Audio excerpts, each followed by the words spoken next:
How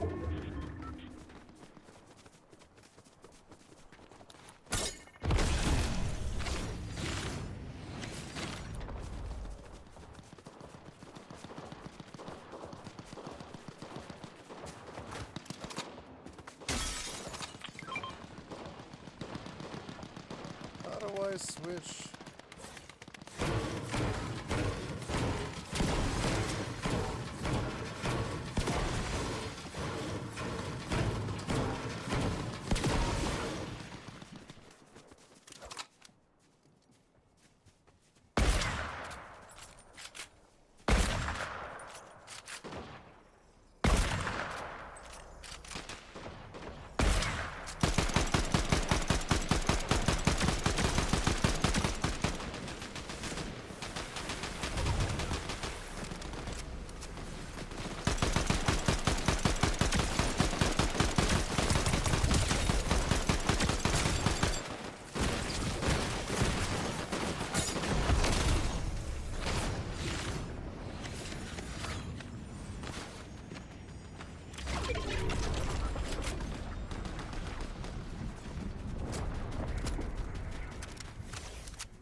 What was this?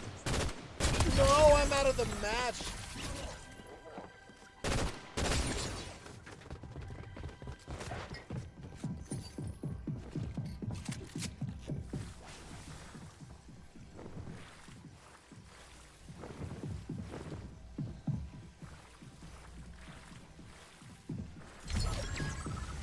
Ooh, elimination, yeah.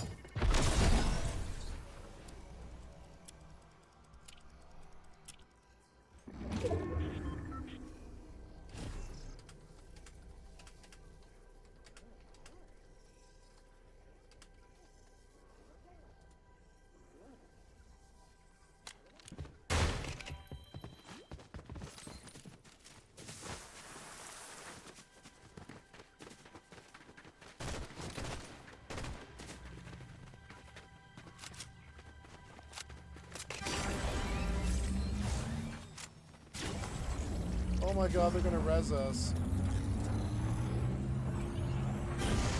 Wow.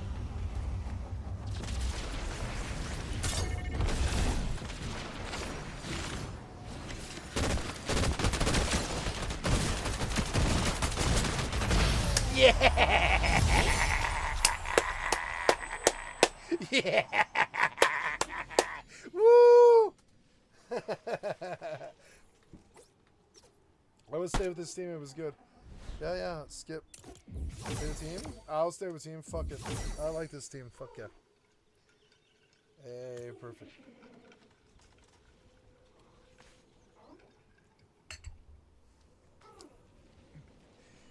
Yeah. They spawned me on top of him, and I just like, ah, ninja right in your face.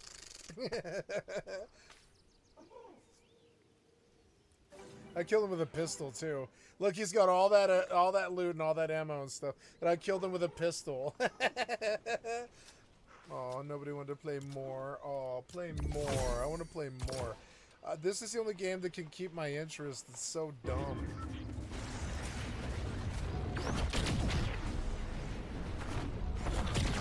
Oh, I didn't like that item. Yeah, I remember this. I remember this like a year ago. Yeah, I didn't like this item at all.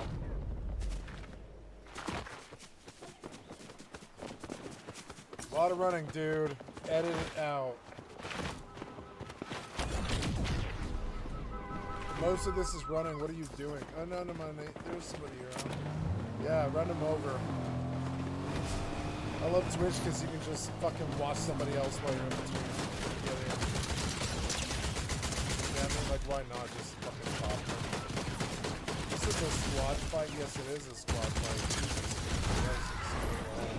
Yeah, that's what I would do too. I'd just be like, alright, these guys are standing right here, so.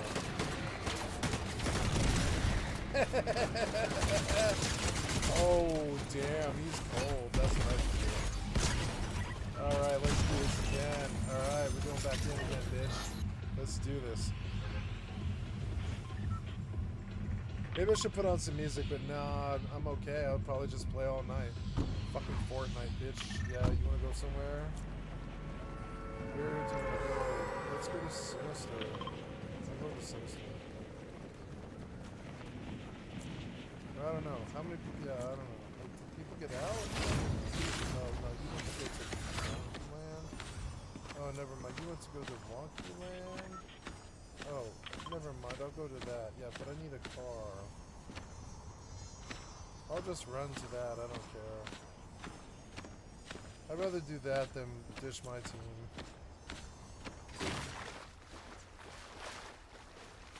But it involves a lot of running, which kind of sucks. I wish they had told me. I can't leave this team. It's like incredibly rude, but whatever. There's no run. What is my auto run key? Auto run. I need a key for auto run. That should be E. Yep. And then U should be F, yes. And then it hopefully, yeah, and we'll just run. Let's go load some kind of video game music.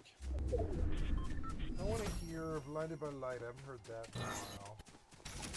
What are you doing? Stop this now. You stopped me from typing, you fucked with me. Fucking shitty thing. Give me that thing. Ooh, chest. Oh, does that work? Oh, I don't know. What?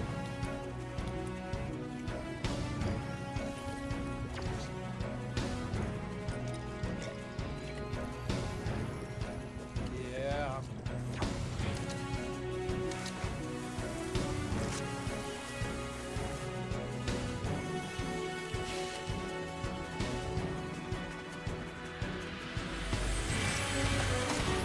Does that feel weird?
kill 4 people.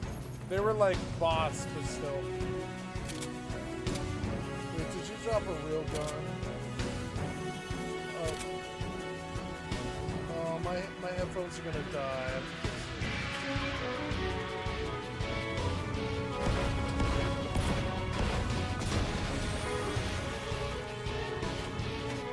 Yep, there's my headphones. They die. Hold on, this is 7. I gotta fix it. Okay, so I'm gonna try to.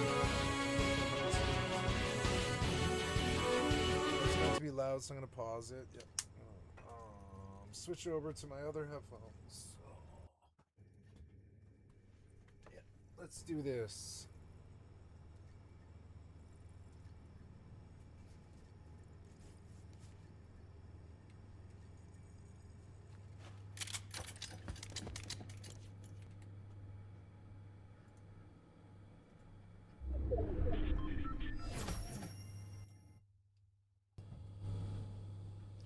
Oh yeah, do you like, yeah, put this down at 40 and it actually is good. Yep. Hi, kitty. You sit on my lap? Yeah. Oh, you're hungry. Dinner? Oh, you do want dinner, huh? Okay. Well, I'll put you over the Fortnite match, kitty.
come on, you fucked me.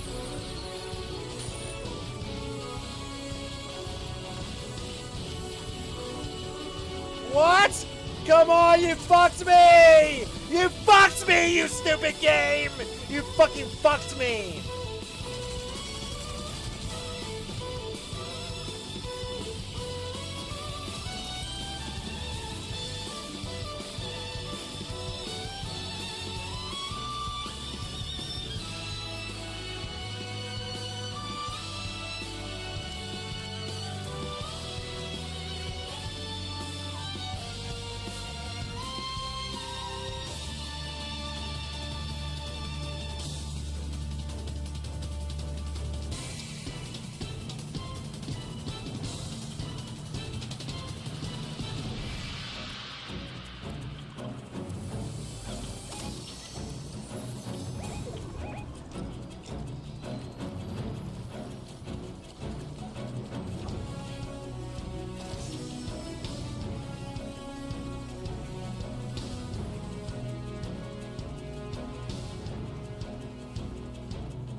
Yeah!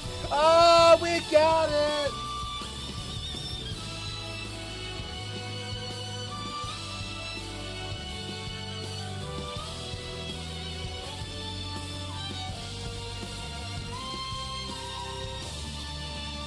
The game fucked me. It dropped me down like 5 stories.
Did I drop my crown? I think I probably did.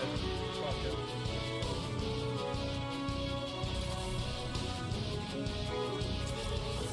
That's okay, I dropped my crown. Or no, I left. I left before the match started, yeah. Good, I want a real team. No, I still have my crown.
tell you what, you need to go back the way you came or to that other one over there. Never mind, I'm dead. He's the one who's alive. He's not the idiot. This sucked.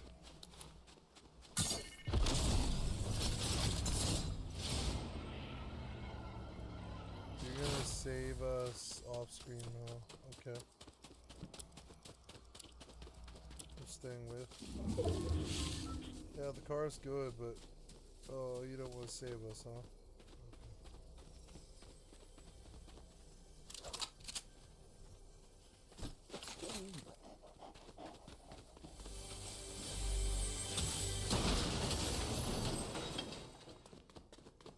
No armor, huh? And you didn't do it. You didn't do that in time, you idiot. Oh, yes, yes. No, I need to. You can't do it, huh? And you ditched the car. Oh, the pressure. You should have just done it. That's not that much damage. Yeah, get the medkit first. Hi, kitty. Hi, you want some of that? Hey, I mean, he could maybe do it.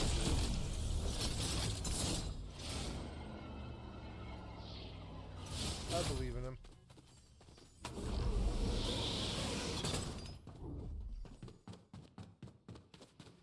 He's looking for armor to try to survive.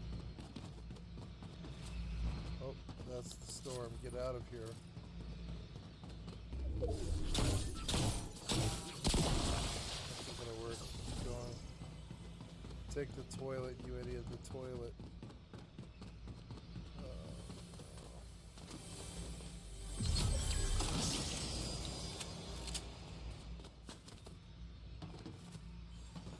Yeah, everybody else left. I would think I think I would just return to the lobby and start a new game. Enjoy your single player game.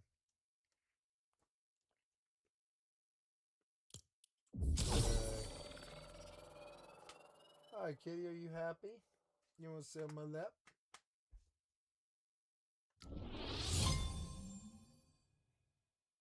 Yeah, come sit on my lap.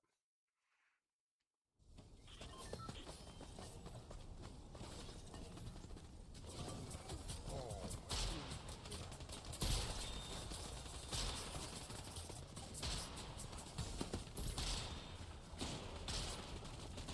Defamation.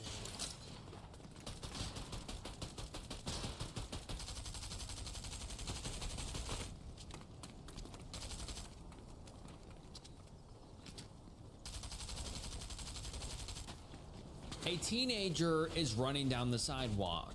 He has no shoes, no money, no cell phone. He hasn't eaten in days, hasn't drank any water, and the sun is hammering down. He doesn't know where he'll go, where he'll sleep. He doesn't know if he'll ever get home. But right now, he couldn't care less because the boy we're talking about just escaped a cult. And for all he knows, they're probably out looking for him. The boy's name is Sid, and the cult was called the Final Fantasy House. After his escape from the cult, Sid created a website called Demon Sushi, part personal testimony, part public warning. It was his attempt to write down exactly what had happened inside the Final Fantasy House. Not just to reclaim his own story, but to make sure no one else wandered into the same trap. The site eventually became a hub for other former members' accounts as well. Sid writes, "This all started with innocent internet friendships and spiraled completely out of control into something that most normal people would find wholly unbelievable. Once I escaped the loonies, I decided to write up my experiences and share them with the net. Almost immediately, other survivors of this group of nutcases began to send in their stories as well. Naturally, the people who ran this Fantasyland cult were unhappy. They deleted live journals. They accused everyone involved of lying. They accused me of inventing it all because I was on drugs despite their knowing I was not. They claimed that personal accounts written were not true, and in the same breath began to attack the people who had not written them. They hopped fandoms and hopped states, but have never been able to shake the fact that they very obviously did these things, and people have very obviously got sick of being quiet about it. Here is Sid's story.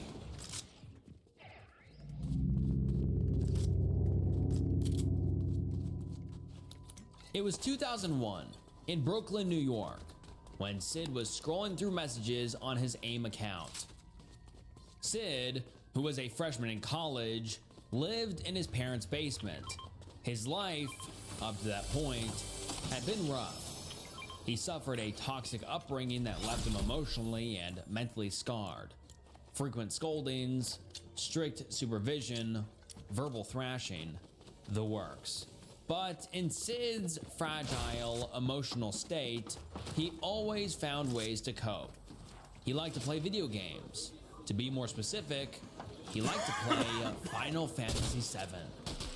It might not look like much compared to today's titles, but at the time, Final Fantasy VII was revolutionary. No one had really seen graphics like this. With its beautiful cutscenes, gorgeous colors, and more importantly, its mature and narrative storytelling. The protagonists of the game, Cloud, Strife, and Zack, are iconic.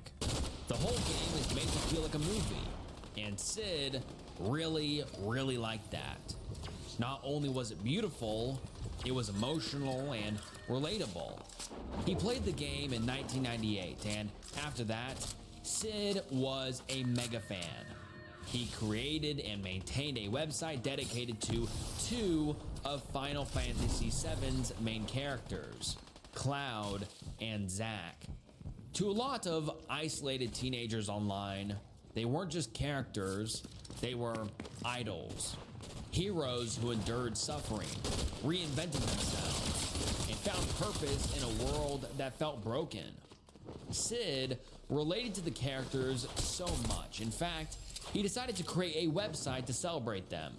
He posted art and made discussion threads so people could talk about the characters with him. With the booming interest in Final Fantasy VII, the site gained traction, and people from all over the nation began contacting Sid, trying to get involved. They sent him pictures of their art. They made recommendations on layouts for the web pages. Many of these people were just fans, but some were very friendly. And so Sid began several new relationships. Then one day, he received a message from an unknown account. I got an instant message from some stranger offering a link exchange. They told me they ran the domain Hojo, another Final Fantasy website. I'd never been there before, but I ran a quick check. It looked mostly personal, with a little bit of a shrine to the character Professor Hojo from the same game. I was like, oh, that's cool. Sure, we can link exchange. The person who ran the website insisted on being called by the name of the character, Hojo, and the two began talking constantly. At first, Hojo just seemed eccentric, just another intense guy from an online fandom community. But the conversations quickly became personal. Hojo wanted to know everything: Sid's fears, his frustrations, his family life, his dreams. Hojo spoke with absolute confidence and a friendly curiosity. And then things started to get weird. Sid writes, "One day, I just got done putting up some art. It was of the monster Genova from Final Fantasy VII. I gave it a little mini story under the image to be creative. Hojo contacts me and tells me that it was really well written. I'm flattered, so I thank him. Then it starts getting weird. It was really realistic," he says. "Is that a memory? Understandably, I'm like, what? He replies, is that one of your memories? I was unfamiliar with the concept being put to me at the time, being still pretty internet virginial. I said no, I just made it up. He seemed disappointed and I didn't understand why. Days later, another message came in. It read, my wife would like to talk to you. That wife was a woman named Jen. Jen was young, and just like Sid, she was a fan of Final Fantasy. She insisted on being called Genova, one of the antagonists from the video game. But Sid would quickly discover Jen wasn't just a fan, and neither was Hojo. They were believers. I was asked if I had any memories of past lives. I do believe in past lives. I think it's a pretty valid cycle given how many cultures believe in it. So I told Jen, no, I don't have any memories of past lives, but I believed it was possible. I should have never said that. It was like inviting the vampire into my house. Jen's attack was swift and sure. She began in a flurry explaining things to me. How there are alternate universes. Do you grant me that? Sure, there could be. And in those universes, maybe, just maybe, video games actually happen. I thought it could be plausible. Through all of this, she tells me that she thinks, in a past life, I was Zack from Final Fantasy VII. Think about it, she said. You're both country grown. You both have that instinct of dragging off friends who could be left behind. You'd take a bullet for someone, right? You say you don't believe in magic or any of that. And he wanted to be a mercenary. For all of his 5 or 6 lines, you have a similar speech pattern. You even live in a basement like he was locked in one. And you hate it. Addle your brain with freshman idiocy and vodka, and this will suddenly make sense. Sure, maybe. I'm not him now, I said, but it was possible. You were our Zack, she says. Sid wondered to himself, why did she use the word R? Well, we didn't know it at the time, but Jen and Hojo weren't the only ones in this little group. There were many others who were convinced that they were reincarnations, that video games were real, and that Jen, the magical online sorceress, was right. Sid was introduced to Jen's community.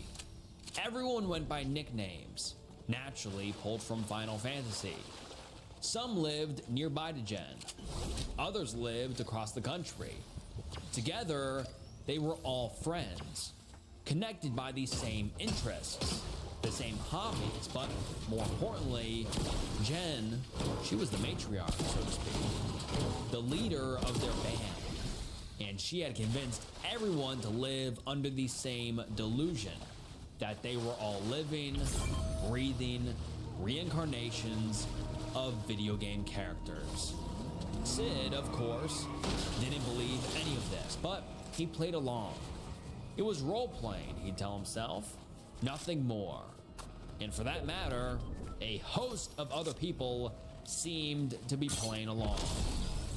Come Christmas of 2001, Jen invited Sid to her home, and Sid agreed. He packed up his pet rat and a couple pairs of clothes and set off for Pennsylvania. It cost me $300 to go by bus from my podunk school to their apartment in State College, and they assured me that they would pay to feed me. I would just visit for a weekend to meet people and hang out. At the bus stop, Hojo, Jen's partner, met me in a lab coat. Hojo and Jen were lesbians, and that was cool with me. I'm just noting it here to avoid future confusion. When we arrived at the apartment, Jen came storming up to Hojo and screamed in her face. I have no idea what it was about. Jen was wearing a purple skirt pulled up around her breasts. It looked like she had just got out of bed, and I was, to say the very least, intimidated. About 3 seconds later, she whirled around in a quick change. Suddenly, the nicest person ever. Whatever she was mad about was out the window. It was a 2-bedroom apartment, and it was a mess. Trash piled into kitchen corners, I wiped 2 glitter all over the teams. floor, stains, dishes piled up, empty soda bottles strewn about. But Sid didn't mind. These were his friends. Regardless of their personal issues or the state of their apartment, he'd make the most of it. Together, the three went to the mall for some window shopping. Jen spotted something she wanted, whatever it was, and couldn't bear to be without it. She sulked and complained, withdrawing to one corner of the mall until they were forced to leave. During this, Jen adopted a new personality, a child. She stomped around the mall, huffing and puffing like a baby. And this is when Sid began to realize Jen wasn't role-playing. She truly believed she had multiple personalities floating around in her head more than just the video game characters.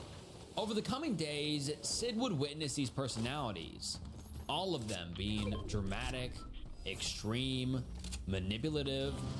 This really came to light one day when Sid had just gotten in a fight with his mother over the phone.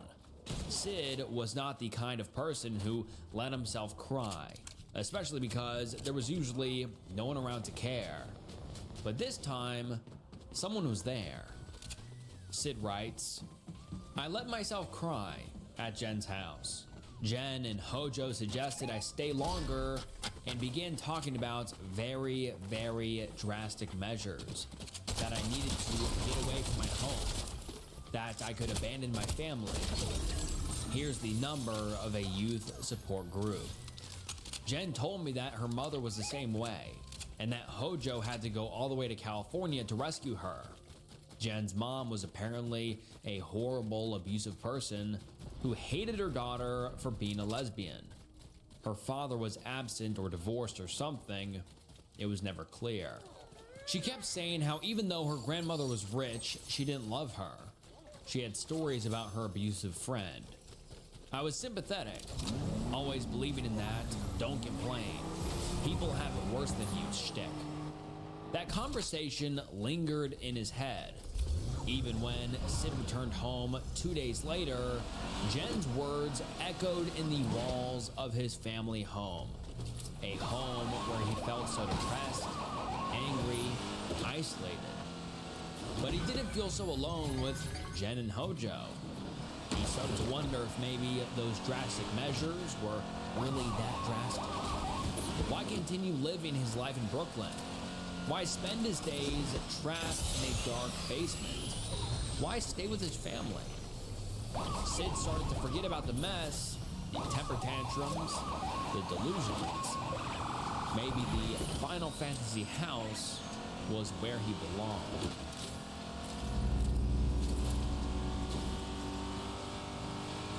After his first visit at Christmas time, Sid continued to visit Hojo and Jen every few weeks. And between intervals, there were new behaviors that started to rear their even uglier heads. Jen started pressing the issue of Sid's other life. He was Zack after all, from Final Fantasy. She would insist he should have memories. And when he denied the claims, she'd get a twisted look in her eye. Within the next few visits, more people would come and go from the house. More members of Jen's growing cult. One of those people was a girl named Aries.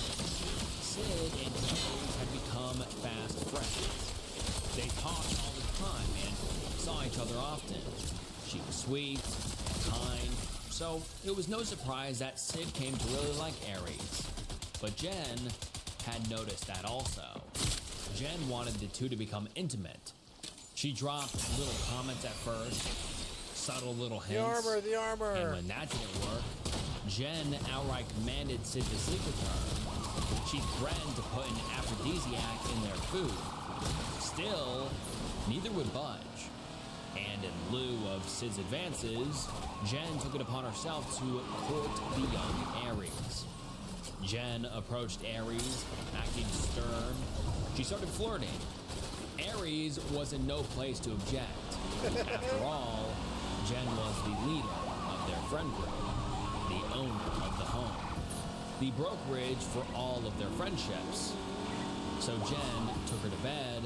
All night, while Sid was falling asleep, he'd hear the sounds of their intimacy.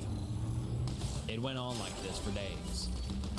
For a couple of months, though, it wasn't that bad. Sid couldn't make the trip often, just the occasional weekend trip. And with time away from Jen's house, the uncomfortable pressure that she applied didn't seem so bad. So he kept visiting. And things only got worse and more delusional from there. Jen began asking him for money. She needed to buy food for the house, and Sid was expected to contribute. Sid was broke. He was just a poor college kid trying to get by, but he didn't want to be rude. So he'd give her what little money he had.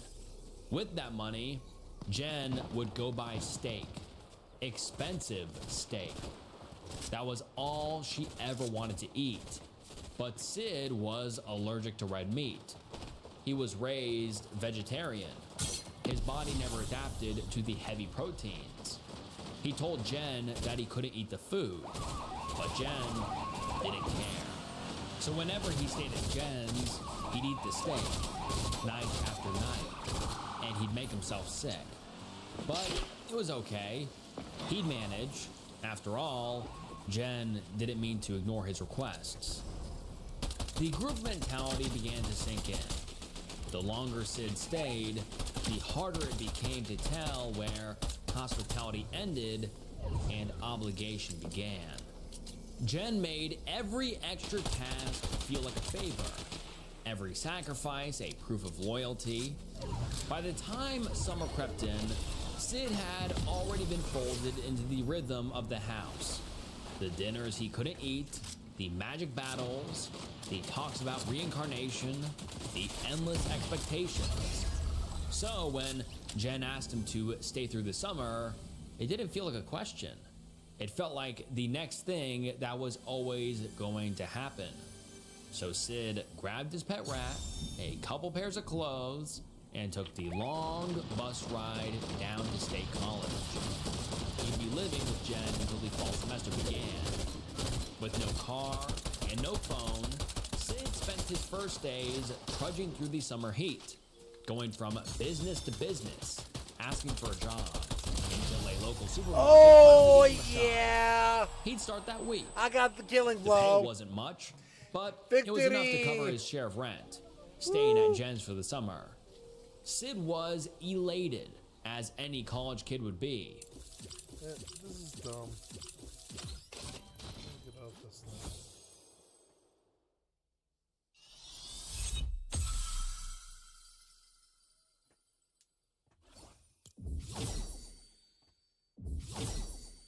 What's up, everybody? Soul Live here, and today we are going to talk about an announcement for Horizon 11. Now, I'm gonna say this before I start. They did show off a trailer of the release date. Yes, the release date is next month.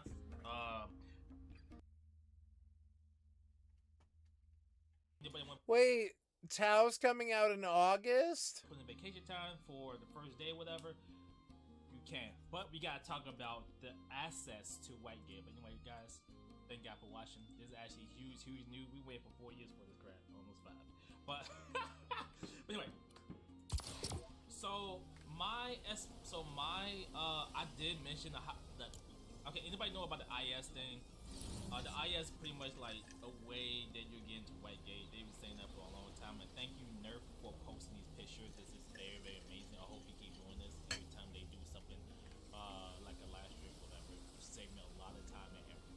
But anyway, sorry about that. But anyway, yes, you can see the IS. Yeah, 10K.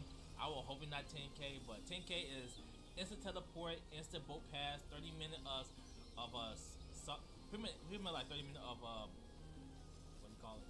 Whatever. Song shit, right? Yeah, I say. Station point teleport is 60 and Wildcat cost is free. So if you did 10K, which I'm not gonna do, is yeah, they're pretty much like, oh yeah, it's the white game. There you go, whatever. Now, people like me, I aim for 5K at the moment, crap. But at the moment, I'm aiming for 5K. I'm aiming for 4K. The first one, like, now they do 5K. That's my way of checking. Boat pass or whatever. But you would not get no teleport instant boat pass. But you would not get no teleport. And you got 25 minutes instead of 30 and 50 station points teleport, and you have to pay 5 minutes. These two are good. Pretty much, I'm right here. I'm happy. Okay, guys, listen. I gotta say this. The boat ride, I don't mind this boat ride. I do not mind. But anyway, now anybody got 4K. They have, if I got 4K, they only get one item. One thing I want to say, but they did say on the live stream, they're like, is a new item for treasures. You have to get any item that you have that you thought that you need, any item you think you're gonna have, just clear your inventory, try to get this item. It's right here. Instead of 25 minutes, you get 20, and instead of station point is teleport 40, I mean 50 is pretty much you see how the numbers go. 2,500, 2 items, let's say 1,250, 3 items, 750. This too is kind of odd. I would expect 1,000 and like 500 there, but you're gonna need 6 items, 5 minutes, and this and you got 0 to 8 items. So, people had a uproar about this, and I think this is actually the smartest way to do it. Nah, I'm not getting paid to say anything positive about anything. I'm just sharing my opinion that I can be very good. Which means, like, you don't have to do IS, but you want to go to white gate. If you're IS, you still go to white gate, it's 8 items that you get out there.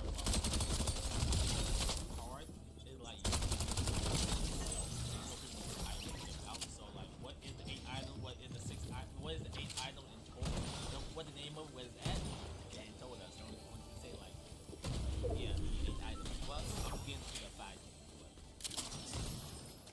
The best part is like it access to everybody and only such things. But anyway, you get a boat pass, different restrictions, and this will be straight to the end, get everything stable. Then like pretty much you get, I believe, you teleport away game. But anyway, everything.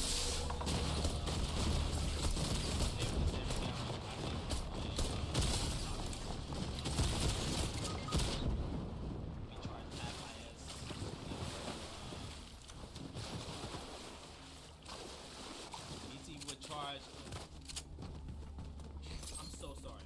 No, you will be charged half the IS get to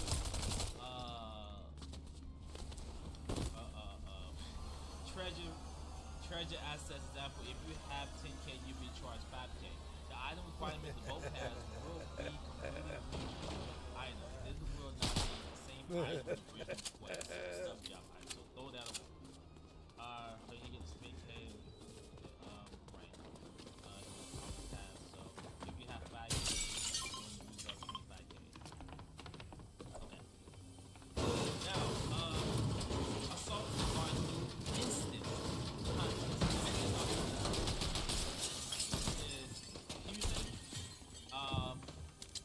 Discord a couple people, so that's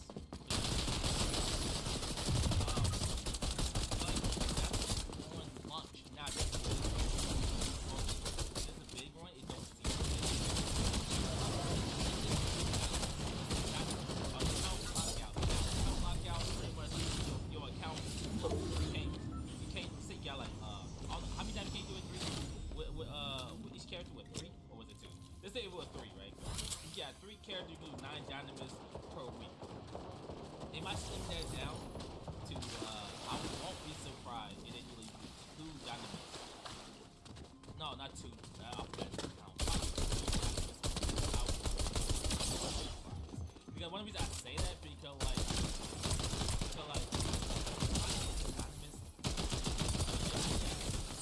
I'm not really switched up. I can't wait.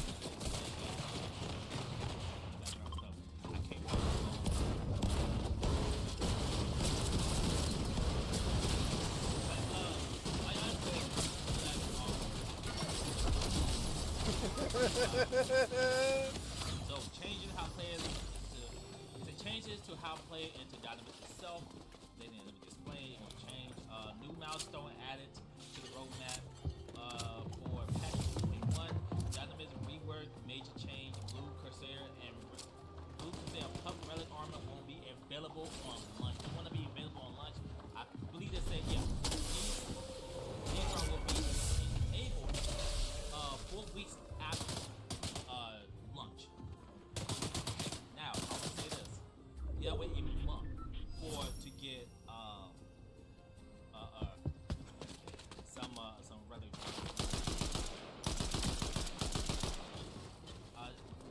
Oh yeah, before I even they did mention this. I gotta mention this.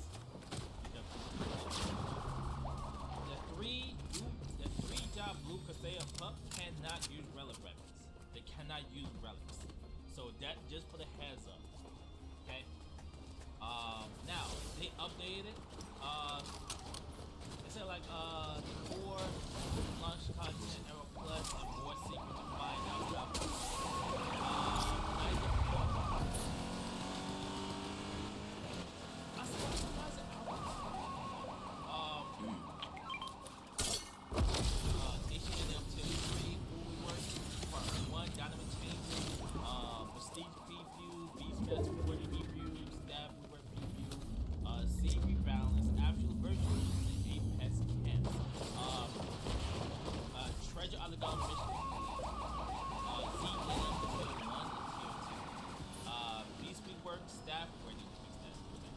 Staff rework. 2.3 patch is assault completed. I just make sure I'm not streaming either. I can pronounce that, but I think that's tier 3 and 4 ZNMs. Odin Alexander Prime. What is this thing? I don't know what this is. Okay. It ain't true. Savage. Then 2.4 is mystic weapons and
Yes.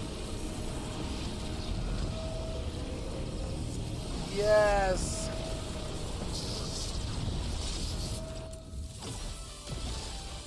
I'll save this theme if anybody else wants to.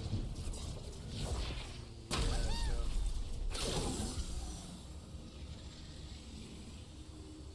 go. I keep getting so many wins. I can't stop. Play again. I'm gonna go piss.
Gonna try and win again.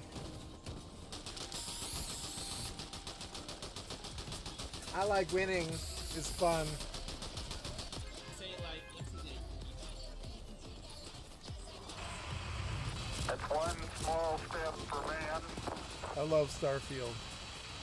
one giant leap for mankind. Neil Armstrong said those words on July 20th, 1969, standing on the surface of the moon. And they have echoed through every generation since. Not just because of what was accomplished that day, but because of what it represented. The idea that humanity could look up at something impossibly vast and unreachable and say, we're going there. That impulse, that restless forward motion towards the unknown, is maybe the most distinctly human thing about us. Space has always been the final frontier. It sits at the edge of everything we know and it dares us to cross it. So it makes sense that game designers have felt that pull too. For as long as the medium has existed, developers have been trying to bring space to life. To translate that feeling of standing under a night sky and feeling small into something you can hold in your hands and explore. It's one of the biggest ambitions in gaming, and it has, more often than not, humbled those who have dared to try. C.S. Lewis understood something about space that I think a lot of us can miss. In his book Out of the Silent Planet, which is the first in the aptly titled Space Trilogy, his protagonist Ransom is aboard a spacecraft.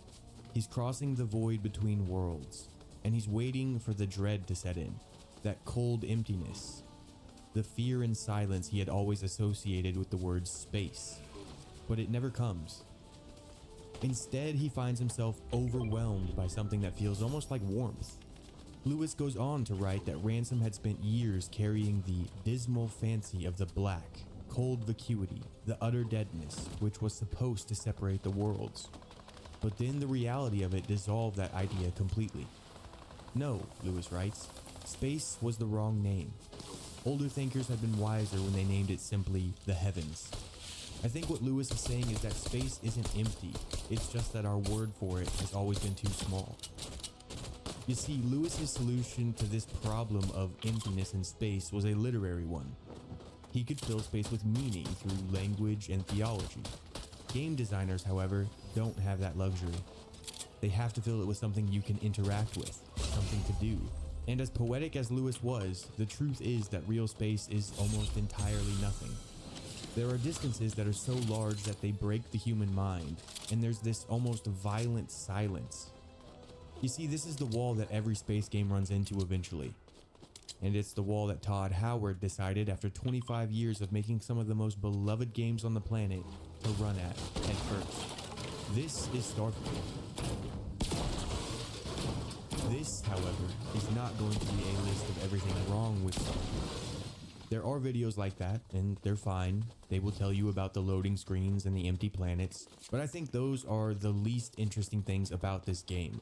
What's interesting to me is that Starfield is full of genuinely good ideas. I'd even argue some great ones. There's a new game plus that asks a lot of questions about sacrifice, and it's tied into the narrative. The shipbuilder, which is one of the best creative tools in the medium. Hell, there's a faction quest line with a Hannibal Lecter-esque war criminal in the basement pulling the strings. You see, the ideas are not the problem. The ideas are interesting, at least most of them.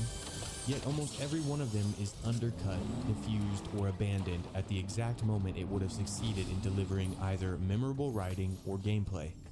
I have nearly 400 hours in Starfield.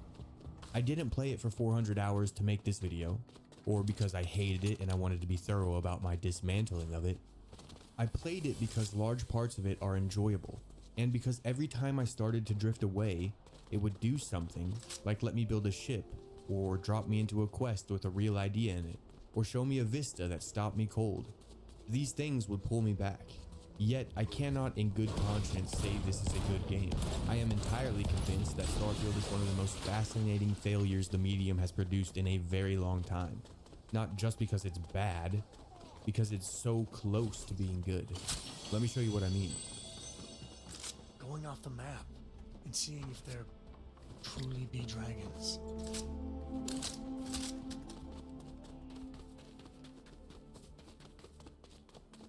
There is a particular feeling Bethesda games do better than almost anyone in the industry. You're moving through the world. Maybe you've just cleared a dungeon. Maybe you're on your way to an objective. You're half on autopilot. You're just following the compass. And then something catches your eye off to the side. A structure on a distant hillside. A light flickering in the mouth of a cave. A path that bends away from where you're supposed to be going. Down towards a coast you weren't planning to visit. And you think, what's over there? So, you go. You abandon the objective. You walk towards the thing. And almost always, Bethesda rewards you for going. There's something there. A story told in the arrangement of a room. A unique enemy. A weapon you can't get anywhere else. A note or journal entry that recontextualizes a place that you visited 10 hours ago. The reward isn't always large. Sometimes it's just a locked chest. But the promise is almost always honored. The world is telling you that it's worth paying attention to. That promise is the foundation of every great Bethesda game. Morrowind, Oblivion, Fallout 3, Skyrim, Fallout 4. Whatever their individual faults, and they have many, they all kept this promise. They were games where curiosity was the single most valuable trait a player could bring to them, because the world was built to reward that curiosity at every turn. The handcrafted density created a feedback loop between the player and the designers that felt, at its best, almost like a conversation. You looked, and the game answered. You wondered, and the game had anticipated your wondering and left something there for you to find. That loop is the actual product Bethesda has been selling for 25 years. Not the combat, which has always been mediocre. Not the writing, which has always been uneven. But the feeling that the world is dense with intention and that your attention will be repaid. You see, good exploration runs on a simple contract. The world signals that something might be over there, and the player decides whether to find out. That's it. The signal can take many forms. It can be a visual signal, a ruin silhouetted against a ridgeline, a column of smoke, a structure that doesn't match its surroundings. It can be a narrative signal, a rumor from an NPC in a tavern, a note that names a place without marking it on your map. a quest that points you at a region. It could also be a mechanical signal, a door that needs a key that you don't have yet, a chest that you can't open, a ledge just high enough that you can see something up there but you can't reach it. The form does not matter. What matters is that the signal generates curiosity, and that when the player follows it, the payoff is proportionate to the effort the signal called for. That idea is where most games fail, and it's where the whole thing becomes a question of trust. Exploration is a trust relationship between the player and the designer, built up or eroded over hundreds of small transactions. Every time a player goes out of their way, ignores the objective, climbs the mountain, swims to the island, and finds something worth finding, the relationship deepens. The world earns a little bit more credibility. The player learns that their curiosity is valued here, and that this is a place that rewards looking. And every time the player goes out of their way and finds nothing, or finds the same thing that they found an hour ago, the relationship frays. The world loses a little credibility. And here's the part that makes this so much more fragile than developers seem to understand. This erosion of trust that occurs is close to permanent. If you do it enough times, betray the curiosity enough times, then the player doesn't just become disappointed. They stop looking entirely. They stop being the kind of player who checks. They put their head down and follow the compass, because the world has taught them that the space between objectives is empty. And once a player has been taught that lesson, no amount of brilliant handcrafted content elsewhere in the game can fully undo it. Because the player is going to just walk right past it. They have stopped checking. You spent your credibility. This is why Outer Wilds, a game made by a team you could fit in a single conference room, is a more successful exploration game than Starfield, which was made by 500 people. Outer Wilds understands the contract is sacred. Its entire solar system, hand-built, every location placed by a person who thought about why you'd go there and what you'd feel when you arrive. It's all constructed so that your curiosity is never, ever betrayed. You see something strange on the horizon, you go to it. And not only is there something there, there's something that reframes your understanding of the entire game. The whole experience is a single escalating chain of rewarded curiosity. That game has a tiny fraction of Starfield's content, a tiny fraction of its budget, and a tiny fraction of its scale. And it is one of the best exploration games ever made, because it never once spends its credibility carelessly. It treats your attention as the most precious resource in the transaction, which it is. I think Bethesda used to understand this instinctively. The density of hand-placed content in their old worlds was never accidental. It was actually the entire point. The thing that the budget went towards. Every settlement in Fallout 3 had a story you could read in the environment if you slow down and look. The skeletons would be arranged in a bathtub clutching each other. The diary that would be on the nightstand. The empty bottles of liquor and the gun on the floor and the single skeleton in the chair facing the door. None of this is explicitly told to you. There's no quest marker, no NPC explaining it, often no text at all. It's a death staged in space for you to read, and the act of reading it, of assembling the story yourself from the physical evidence, is the thing that makes it land. Every location in Skyrim is spaced along the roads and the rivers so that you're never more than a minute or two from the next thing worth finding, which means that the downtime between discoveries is calibrated to build curiosity rather than exhaustion. These are authored spaces, and you could feel the authorship in your bones even when you couldn't articulate it. Someone had thought about what you might be looking for, what you might feel, where your eye might go, and they had been there before you and left you something. Finding that felt like a connection between two minds across time, the designer's and yours.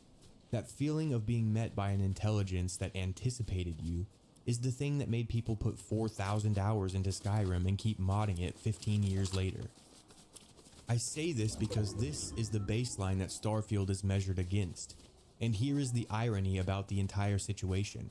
Constellation, the organization you join in the first hour, the heart of the game, is built entirely around the romance of exploration. These are the people who believe that the act of going out into the unknown and finding what's there is the most noble thing a person can do. Exploration is their religion. Exploration is the stated premise of the entire game. the thing that the marketing sold, the thing Todd Howard talked about in every interview. And Starfield's exploration is, by a wide margin, the weakest the studio has ever produced. The game about the wonder of discovery is the Bethesda game where discovery means the least. The problem starts with scale, and specifically with the decision to make the scale as close to infinite as the technology would allow. Starfield has over 1,000 planets across more than 100 star systems. Todd Howard announced this number with enormous pride, and on some level, why wouldn't he? It's a staggering figure. It's the kind of number that sounds like the literal fulfillment of the space fantasy that's been driving the genre for 40 years. A universe so large that you can spend the rest of your life inside it and never see it all. The promise implicit in that number is the same promise that drove No Man's Sky and Star Citizen.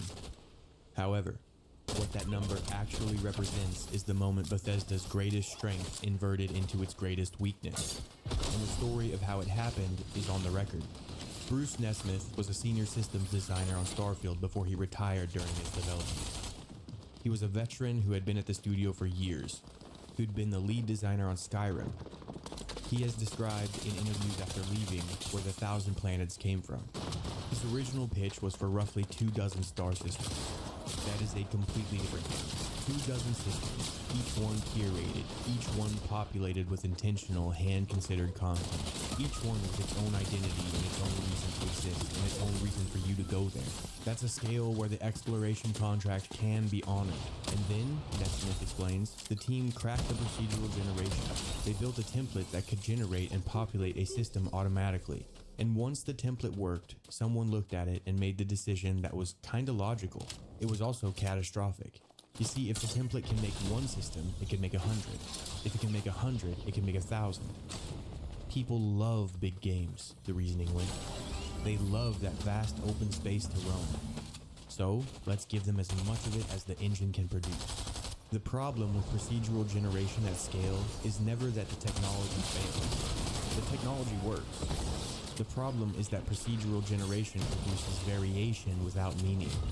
A procedurally generated planet can hand you a different biome, a different color palette, a different gravity setting, a different arrangement of mountains and craters. What it cannot hand you is the sense that a person stood here in this spot and thought about what you would feel when you arrived. And then they decided what should be here to meet you. Because no person did. The algorithm did. And an algorithm, however sophisticated, cannot replicate the one irreplaceable thing that made Bethesda's handcrafted worlds feel like conversations. A human intention behind every decision. It's the same issue Bethesda had with Daggerfall, but when Daggerfall came out, having a map that was 240,000 square kilometers was so impressive people looked past how boring parts of it were. Here is what landing on a planet in Starfield actually feels like. You touch down on a generated landscape, and to be fair, the first impression is often striking. The terrain stretches away in every direction, sometimes it's beautiful, and occasionally it's alien in a way that catches you off guard. Maybe there's a sky that's the wrong color, or two moons hanging overhead. A weird giant brontosaurus thing walks by. For about 30 seconds, the promise is alive. And then you start walking, because there's a point of interest on your scanner, and you walk towards it. And the walking is where the promise dies. You cross terrain that offers nothing but terrain. After several minutes of this, you arrive at the point of interest, and it's a building you have seen before. The same abandoned cryolab, the same derelict outpost, the same cave with the same layout, and the same enemies in the same positions, and the same dead bodies slumped in the same corners. The same data slates with the same text. You clear it, you take what you want, you walk back to your ship, and you repeat. Land, walk, clear, repeat. Land, walk, clear, repeat. That is the rhythm, and it's deadening. And the reason it's deadening is the trust mechanism I described at the start. It's not that any single instance of the loop is terrible on its own. The first time you visit the abandoned cryolab is fine. The problem is the repetition, and what the repetition does to your relationship with the world. The third time you walk 10 minutes across dead ground to reach a building you've already looted the inside of on a different planet, the game has taught you the lesson. Your curiosity is not valued here. The space between objectives is empty, and so you stop exploring in any real sense. You stop landing on planets just to see what's there, because you've learned that there's nothing there. You fast travel to the quest marker, you do the quest, and you fast travel away, and the 1,000 planets become a number on a box, a thing that the game has rather than a thing that you do. The exploration game has now trained you not to explore. There is no more complete failure available to a game built on the romance of exploration than to teach its own players to stop exploring. And Starfield somehow achieves it within the first 10 hours. For the first full year of the game's life, this was even worse than it sounds, because Starfield launched without any sort of land vehicle. A game that was built, premised, and marketed on the romance of planetary exploration with over 1,000 planets, vast procedurally generated surfaces, shipped with no way to traverse those surfaces other than walking. Sometimes for very long distances, between content that repeated. The single activity the game was supposed to be about, crossing the surface of an alien world, was the activity the game gave you the worst possible tools to perform. Howard's stated defense at the time was about pacing. The being on foot let them control how fast you encountered things, with the jetpack as the substitute for a vehicle. A rover eventually did arrive in an update, and it helped enormously. And the points of interest system was also patched to repeat its buildings a little less frequently, and that helped too. But neither fix touched the actual disease. They were treatments for symptoms. The planets are still procedural backdrops. The promise is still broken. You can just drive across the empty planets a little faster now. In a series of responses to negative Steam reviews, an official Bethesda account defended the empty planets. Some of them, the account wrote, are meant to be empty by design, and that isn't boring. When the astronauts went to the moon, the argument went, there was nothing there, and they certainly weren't bored. Now that response got mocked, relentlessly, and the mockery was deserved. But I don't think that the point it's reaching for is entirely wrong. And understanding why it's not wrong, and then understanding why it fails anyway, tells you something about how the studio was thinking. This defense is gesturing at a real artistic possibility. Real space is defined by emptiness. The defining fact of the cosmos is that it's overwhelmingly nothing. And there is absolutely a version of a space game that engages honestly with that. The claim that empty space can be meaningful is not absurd, it is true. But if we take the premise about the astronauts on the moon seriously, the comparison destroys the defense that was given. You see, the astronauts were there, like actually there, on the moon, in suits that could fail and kill them in seconds. They were on a surface no human being had ever touched in the entire history of the species, with Earth and every human who had ever lived hanging blue far overhead. They were there knowing every second that the thinnest margin of engineering and luck separated them from dying 300,000 kilometers from home, alone, in a way that no one had ever died. The emptiness of the moon was the single most dramatic context a human being has ever stood inside. And it was dramatic because it was real, because the stakes were real, because death was in the room the entire time, an arm's length away. Neil Armstrong was not bored on the moon because the moon as a landscape was interesting. The moon is gray rocks. He was not bored because he was Neil Armstrong standing on the moon, the first human ever to do so, inside the most extraordinary situation any person has ever occupied. We are playing a video game. The stakes are not real. We are not going to die. The Earth is not hanging overhead, holding everyone we've ever loved. A simulation of emptiness, stripped of every single thing that made the real emptiness mean something, is just emptiness. It's not the moon. It's a gray field with a building on it. We are not bored because space is boring. We are bored because there's nothing to find and nothing at stake, and the algorithm has handed us the same abandoned outpost for the third time tonight. And no amount of invoking Neil Armstrong changes the fact that Neil Armstrong was not, in fact, looting a procedurally generated cryolab for the 11th time. And this is where what I am going to call the flinch makes its very first appearance in this essay. Because it would be so easy to file all of this under laziness or budget or technical limitations, and I don't think it's any of those things. Look again at the actual choice the studio made. Outer Wilds was willing to let emptiness be lonely. It built a small, silent, handmade solar system, and it trusted the player to sit inside the solitude and feel it as something heavy and real, sometimes frightening. That is a studio willing to make the player feel a difficult thing, a feeling of smallness, of isolation, of being one fragile person inside something enormous and uncaring. And the Outer Wilds is amazing for it. Starfield wanted the iconography of that loneliness, the lone figure in the spacesuit on the strange world under the alien sky. It put that image in every trailer, but it did not want the cost of it. It did not want you to actually sit in genuine, unbroken, meaningful silence. Because genuine silence is a risk. Because a player sitting in genuine silence might get bored in the bad way. They might feel like the developers had given them nothing. They might quit playing the game. So instead of trusting the emptiness, the studio papered over it. It filled 1,000 planets with the same handful of buildings and a ship landing next to you every 8 minutes on a timer. Because a planet with a thing to shoot at feels safer than a planet that dares to be truly empty. And in doing so, it produced a different emptiness. The boring kind. The kind with no meaning in it at all.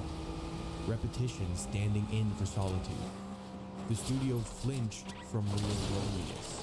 Which is a feeling, which is a hard feeling, and it gave us busy work instead. The studio was offered a chance to make the player feel something difficult and real. However, it reached for the option that guaranteed the player would feel nothing at all. The moments where Starfield stops flinching are exactly the moments it comes alive for you. Space itself, travel between planets, the part most people complain about for its loading screens, I find pretty compelling. There are times where you can just sit in orbit of a planet in the silence and walk around your spaceship, and that evokes that lonely space explorer vibe so much better than any planet you land on does.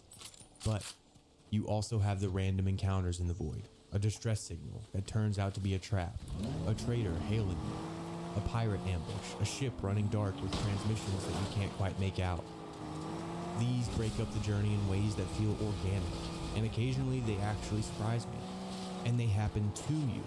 The universe introduces itself on its own schedule. That's the old Bethesda magic, the world pulling you sideways out of your plans, and it works in space much more reliably than it works on any planet's surface. And there's real visual wonder too. Certain planets at certain hours under certain atmospheric conditions are simply arresting. You'll crest a ridge and see a vista that the procedural system stumbled into by accident, and you'll stop. And for a moment, the game is everything it promised. The quiet grandeur of standing on a rock in the dark with nothing above you but stars.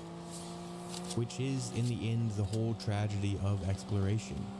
Bethesda absolutely knows how to make you feel something about a place.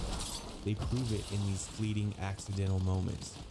And they prove it in the few hand-built locations the game does have. The problem isn't that they lost the ability, the problem is that they tried to make you feel it about 1,000 places at one time.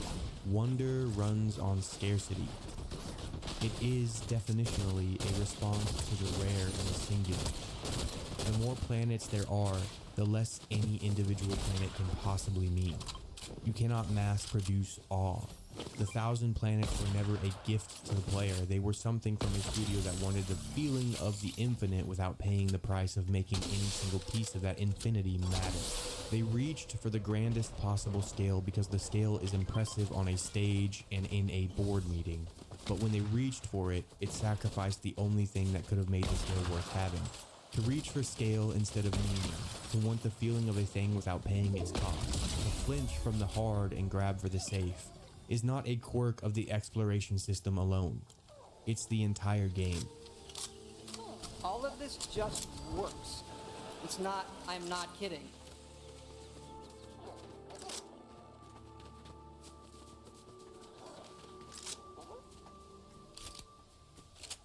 A It game just is works, not a it pile just of works. features. This is the thing Starfield most fundamentally forgot. A game is a set of systems that interact with and play off of each other. The systems are not the point. The conversations between them are the point. A sword matters because there's something worth killing and a reason to kill it. Gold matters because there's something worth buying and a pressure that makes you want to buy it. Exploration matters because the world rewards it, and the rewards feed back into your capacity to explore further. Take any single system in a great game and trace its threads out, and you'll find it connected to half a dozen others. each connection adding a reason for the system to exist and a weight to the action of engaging with it. Strip those connections out and the system does not get simpler, it gets pointless. You're left with an activity that technically functions, that you can technically perform, and that means nothing. A wheel spinning in air connected to no axle, driving nothing forward.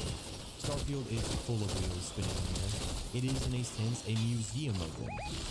System after system, each one impressive in isolation, each one connected to nothing. Starfield feels like the disconnected wreckage of a far more coherent game. And the remarkable thing is that you can reconstruct a better game from the pieces that are left behind. Let me start with the two systems that ended up at the opposite ends of the game's entire reputation. Shipbuilding, which is universally beloved, which even the game's harshest critics single out for praise, and Outposts, which are universally ignored, which even the game's defenders struggle to justify. These two systems are not as they appear, a success and a failure. They are, however, the two severed ends of the same nerve. Shipbuilding is, without exaggeration, one of the best systems Bethesda has ever made. You begin with a ship that you already own and you modify it outwards, and the modification is deep in a way that rewards creativity and mastery. You're bolting on cockpits and hab modules and weapons and fuel tanks and landing gear and structural pieces, working within different constraints to create a ship you are proud of and want to call home. And the thing that elevates it from a paint job system to something genuinely expressive is that the interior follows the exterior. Build a ship with a particular arrangement of modules, and that arrangement is the space that you will physically walk through. Your passenger dorms, your armory, your control room, your captain's quarters, your brig. These exist as actual inhabitable rooms, laid out according to how you assembled the outside. The creativity you pour into the silhouette becomes your lived experience inside the thing. The community of Starfield has recreated everything from the Magic School Bus to Star Destroyers, and the reason they poured those hundreds of hours in is that the system is a true creative sandbox. It's deep enough to support real mastery, however it is constrained enough to stay legible. It's also expressive enough that the output feels like yours. It is, more or less, a complete and joyful little game living inside a larger broken one.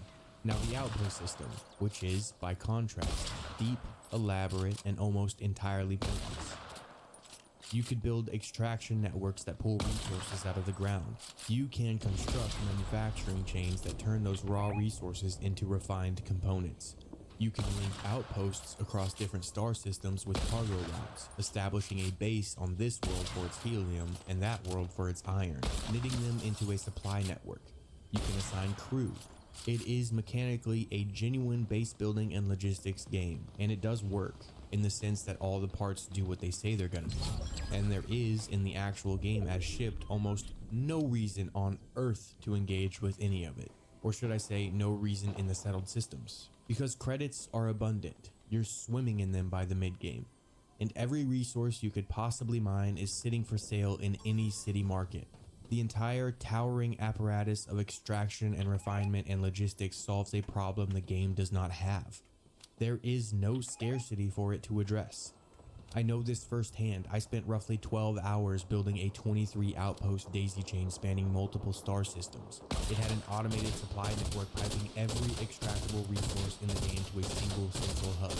It was, I'll admit, fun to build, and it was utterly, comprehensively pointless. Beyond the convenience of never again having to walk into a shop to buy a crafting material, it accomplished nothing. It changed nothing. It mattered to nothing. There is nothing there. So here is the question then. How did one studio in one game build a beloved creative triumph in an overly elaborate system that serves no function in the same category at the same time? And the answer, from Bruce Nesmith again, is that they didn't build two systems. They built one system and then cut it in half. Nesmith laid out the original vision like this. Shipbuilding and outposts were meant to be a single connected loop. You would mine raw materials from your outpost network. Those materials would be sent automatically via your cargo links to a factory you'd build on another world. That factory would manufacture ship modules out of those raw materials, and you would use those self-manufactured modules to build your ship. The entire economy of the game was meant to rest on this foundation. a resource management strategy layer, a whole survival adjacent logistics game sitting underneath the role-playing game, in which your ability to field a powerful ship was directly tied to your ability to run a supply chain across the galaxy. Your dream ship would be the visible trophy of an invisible economic empire you'd build to produce it. That is a game I would love to play, and it was cut. There was no room in the art schedule, no room in the programming schedule. It added scope the production could not sustain. We'll get to why the production could not sustain anything by the end, but for now, just remember that the connection between these systems was severed. Now watch what the severing did. When you cut the resource economy out from under shipbuilding, you make shipbuilding frictionless. You no longer have to mine and refine and manufacture to build your dream ship. You just buy the parts with your abundant credits instantly, and then you can assemble whatever you can imagine. And that frictionlessness is probably why shipbuilding is beloved, to be honest. It's a pure creative sandbox because the economic friction that was supposed to constrain it got cut. You get to be an architect without first having to be an industrialist. Meanwhile, the very same cut is exactly why outposts are pointless. The entire purpose of outposts was to feed that manufacturing economy. That was the job. But when the economy they were built to serve vanished, the outposts were left performing an elaborate function for a purpose that no longer existed. One cut created the studio's most beloved system and its most useless system simultaneously. And I think once you understand that, you start finding it everywhere in Starfield. Because that wasn't the only thing that got cut. 250 I'm Let's winning. consider the Starborn powers, the game's equivalent of Skyrim's Dragon Shouts. The powers themselves are conceptually pretty good, and I had more fun with them than the discourse would suggest. You get the ability to manipulate gravity, dilate time, to summon a version of yourself from a parallel universe to fight alongside you. 24 of these powers in all, and each are upgradable. And in the actual moment-to-moment of combat, they enable cool sequences. But you acquire them through temples. Every single temple is the same room. You go to a structure floating on a planet with a gravitational anomaly. You go inside, and it is a circular chamber in zero gravity with a cluster of glowing orbs drifting through the air in patterns. And your task is to float around and pass through the orbs until you've collected enough, at which point the power is granted in a brief cinematic and you leave. The first time, it's mysterious and a little awe-inspiring.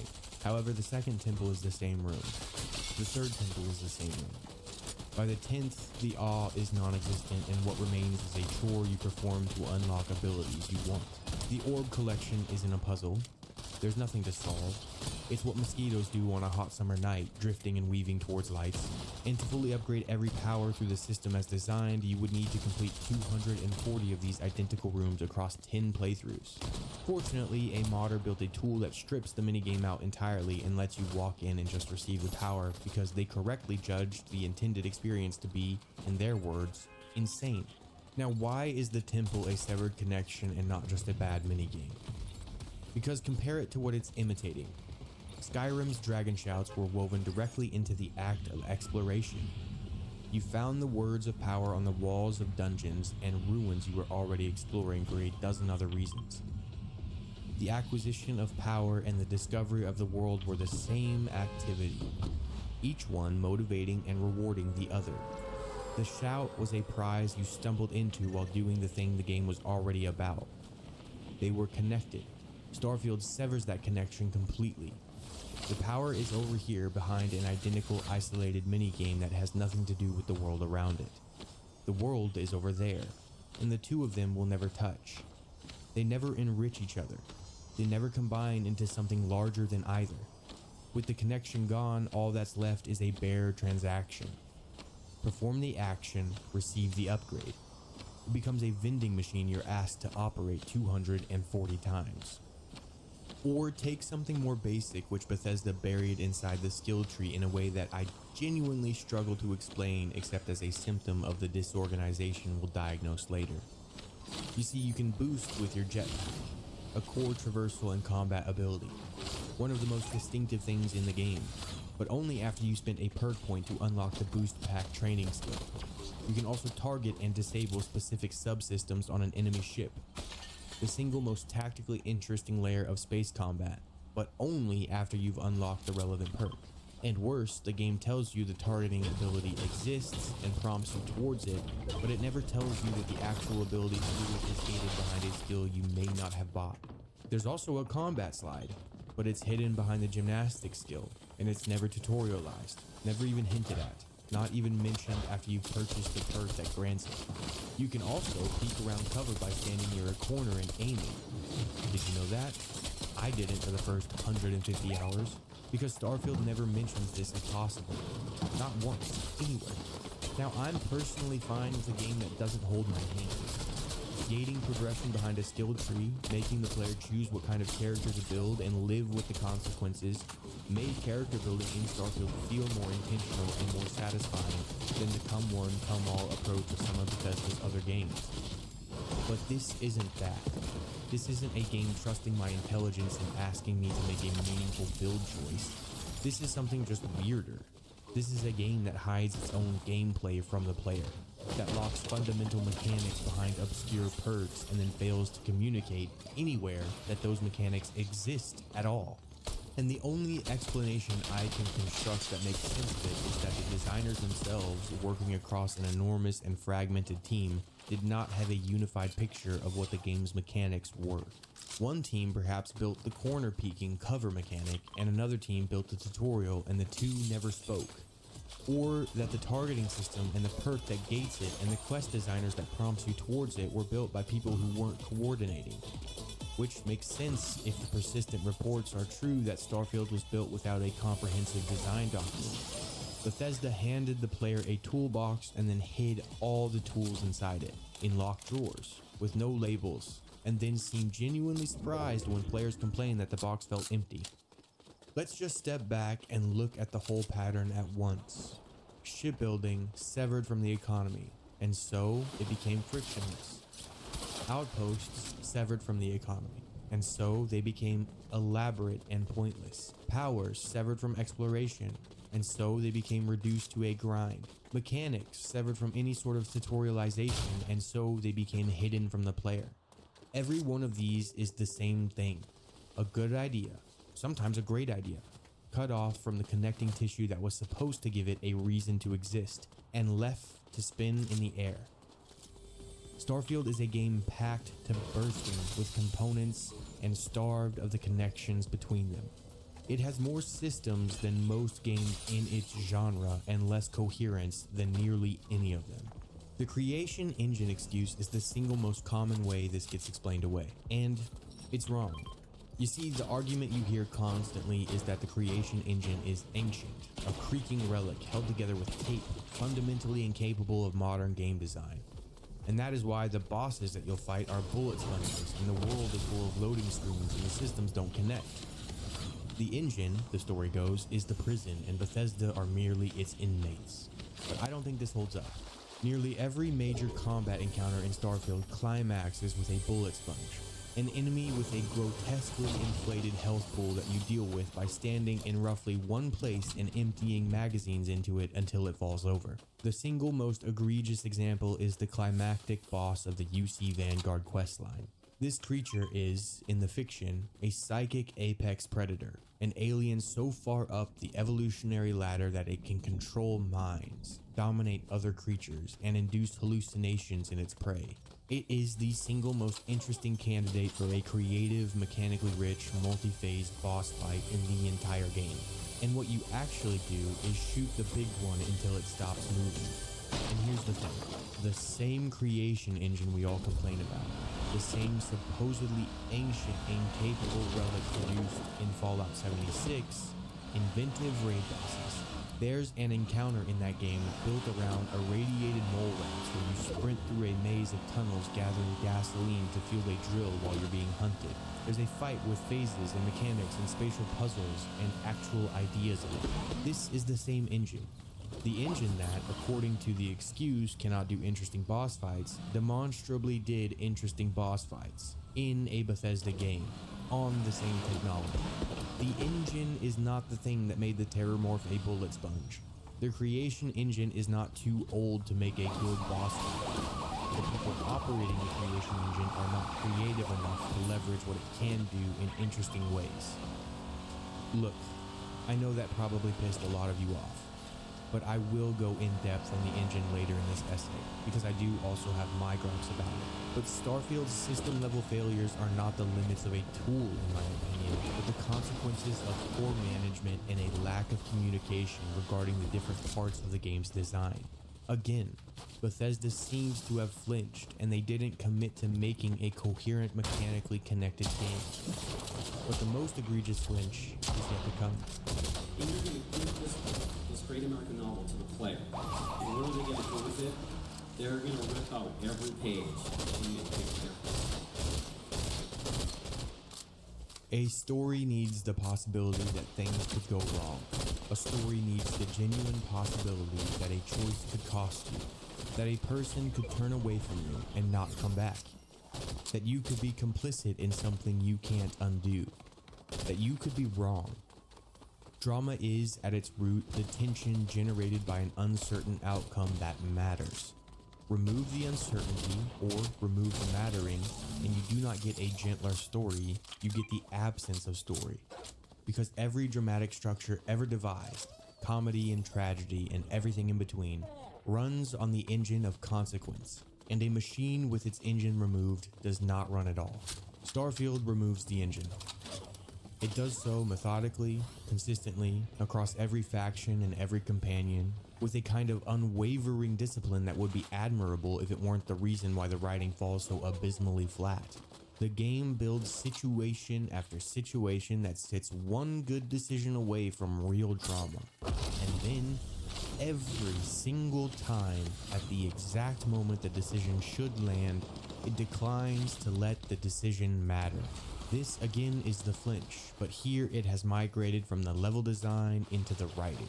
And in the writing, it is at its most visible and its most destructive.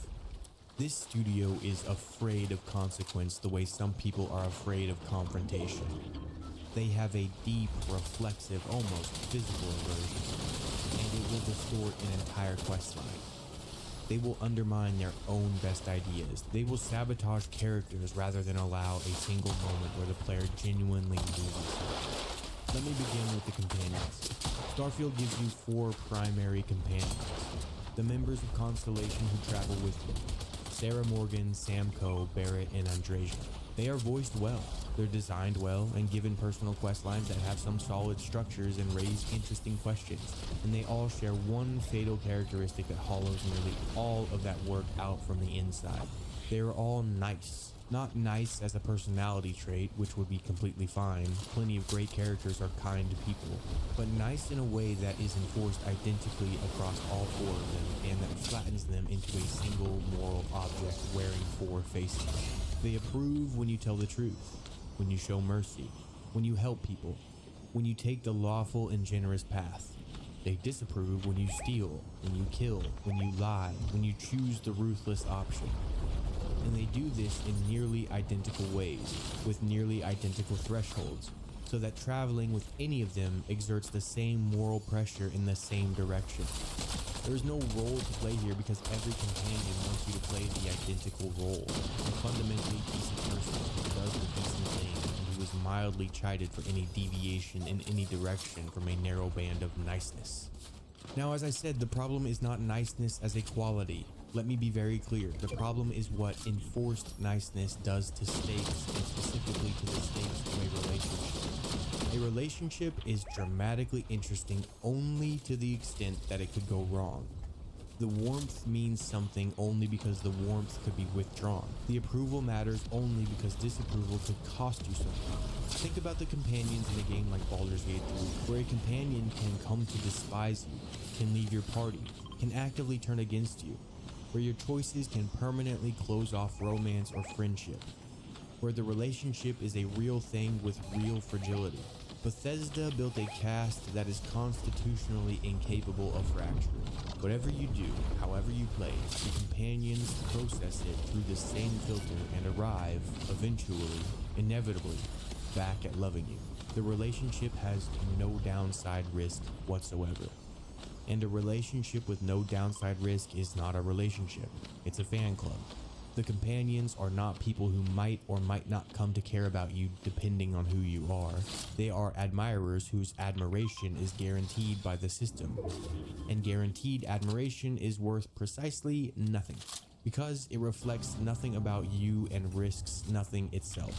And the reason Bethesda built a fan club instead of relationships is the same reason it does everything else in this essay, and you should be able to predict it. A companion who could genuinely leave you, who could actually come to hate you, who you could lose, is a companion who could make the player feel bad. And this studio cannot bear to make the player feel bad. So it removes the possibility from all four of them. And in doing so, it removes the thing that would have made any of them happy. You can watch this play out in the character who comes the closest to escaping it, Sarah Morgan. Because Sarah has a genuinely good arc buried underneath her moral grandstanding.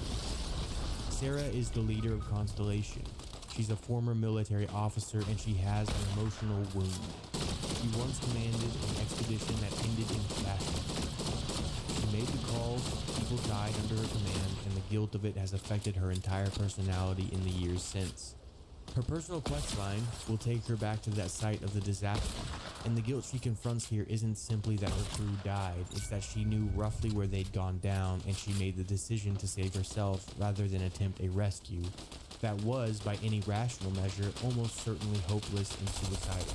And she has never forgiven herself for making the only defensible choice available to her. The very instinct that made her an excellent commander, the need to control, the compulsion to have accounted for every variable, is exactly the instinct that makes it impossible for her to accept a situation where she did everything right and people died anyway. That's a real character. And then you leave the personal quest and you go back to traveling with her, and the Sarah you travel with is not that person. The Sarah you travel with is the morality meter. She frowns when you pick a lock. She objects when you take a pragmatic, slightly ruthless option in a quest. She delivers ethical commentary on all of your behavior hour after hour. And this produces the strangest contradiction in the game's character writing, one that the game seems entirely unaware of. A character whose entire dramatic arc is about the danger of her own rigid need to control outcomes, about learning to forgive herself for not being able to control everything, spends the overwhelming majority of her screen time attempting to control your behavior and judging you when she can't. The UC Vanguard questline is the best written content in the entire game in my opinion. It begins as all the good mysteries do, with something small and wrong. You join the UC Vanguard, the civilian volunteer wing of the United Colonies military, and your first assignment is mundane.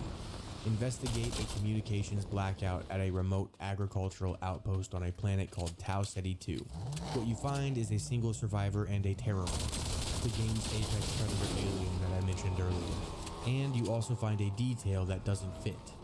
This terrormorph attack escalated in a way that breaks the established pattern. The survivor, who is a researcher named Hadrian, knows it doesn't fit, and he can't yet say why.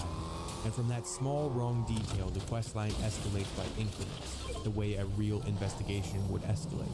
Each answer opens a larger question. You travel to Mars to find a researcher who's been living off the grid since the war to confirm what Hadrian only suspects. The scope widens from a dead outpost to a conspiracy, and the conspiracy reaches the absolute top of the United Colonies government. The recent terrormorph attacks you learn are not a natural occurrence at all. They are the result of a weapon, a bioweapon engineered using a plant native to the UC colony that fell during the Colony War.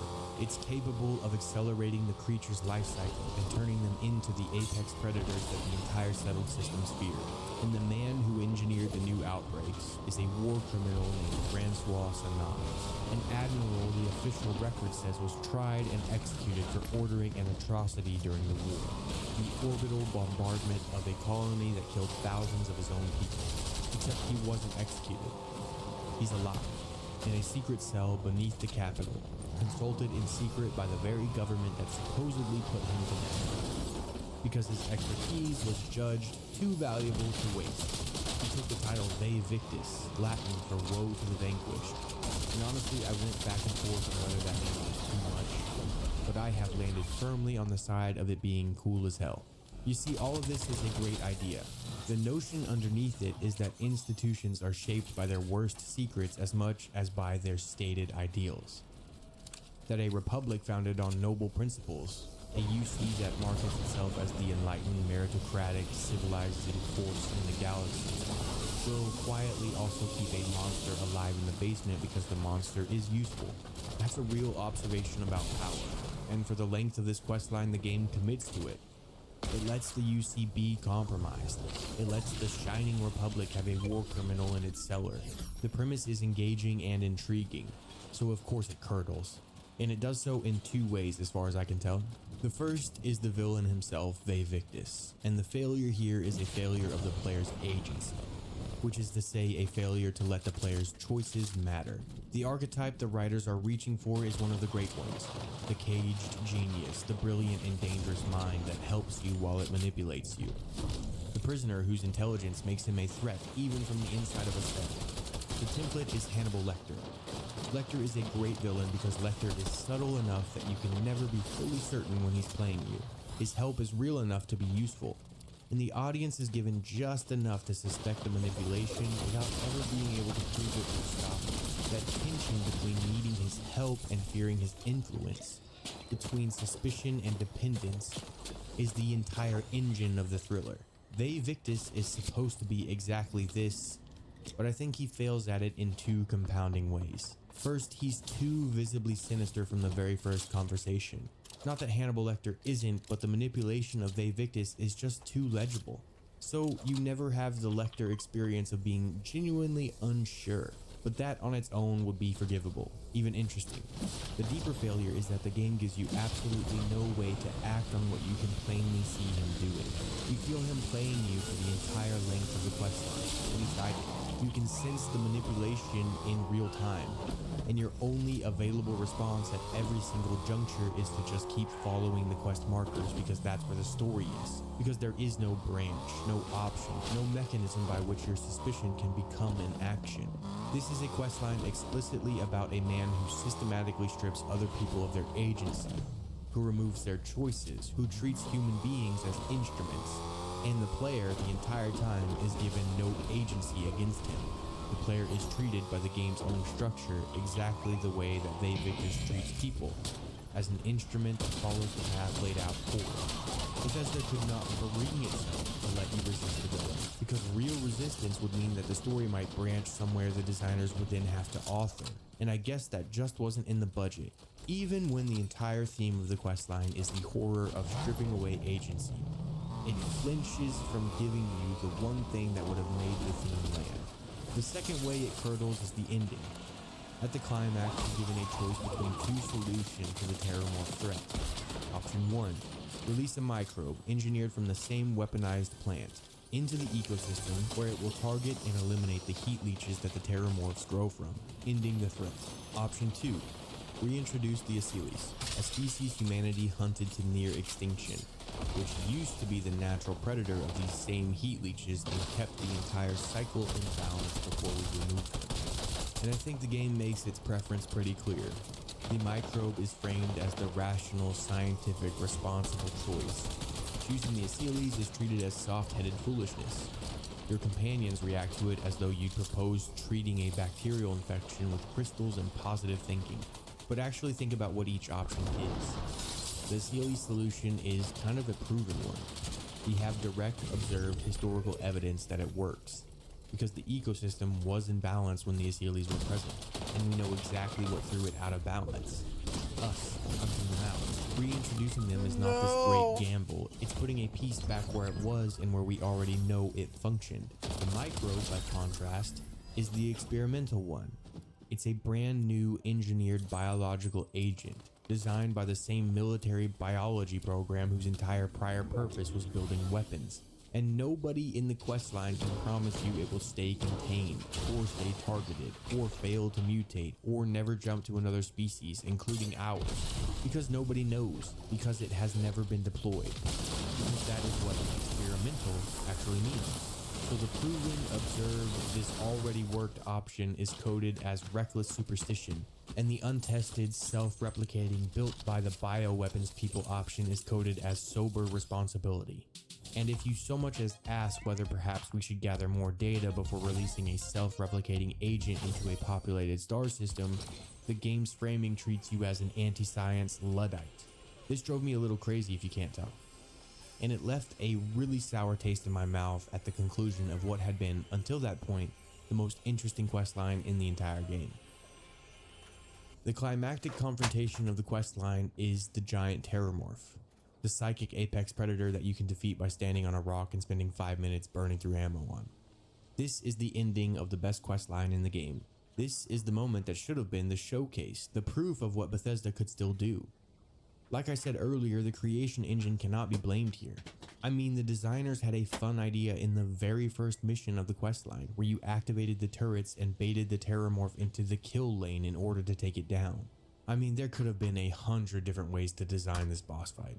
So now, once you have the pattern from the Vanguard, the rest of the faction content falls into place with the same depressing speed, because it's all the same. Sam Coe, one of your 4 companions, has a personal arc explicitly about fatherhood, and Sam is a terrible father.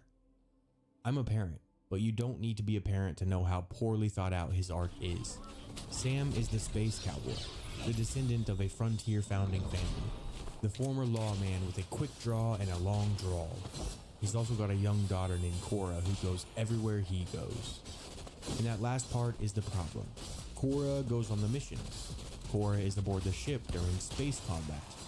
There are extended stretches where Sam and Cora have warm, affectionate father-daughter conversations over the ship's intercom about cleaning her room or what she's been reading, while you are actively engaged in a firefight with pirates, while the ship is taking fire.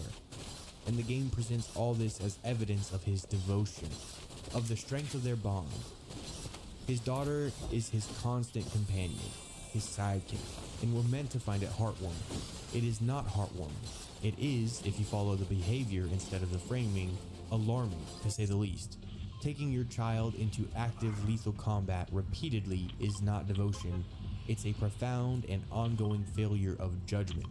It's the choice of a man who wants, above all, to keep doing exactly what he wants to do, to keep being the wandering adventurer, and who has found a way to reframe his child's presence in mortal danger as a proof of their special bond, rather than as proof of his unwillingness to ever choose between his own desires and her safety. Sam wants to be a free-roaming explorer. Sam wants to be seen as the devoted father. He has decided that these two things are perfectly compatible, that he never has to actually choose between them, and the game agrees with him at every turn. It never once challenges him. It never lets the contradiction surface. And the contradiction reaches its peak at the very end of the game, where he takes Cora through the Unity, a portal to an utterly unknown destination, the effects of which on a child are entirely undocumented, because he wants to go through and doesn't want to leave her behind.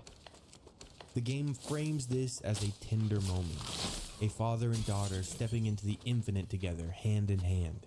What it actually is, if you follow the logic of every choice he's made, is a man using his child as the emotional justification for a decision he was always going to make for himself.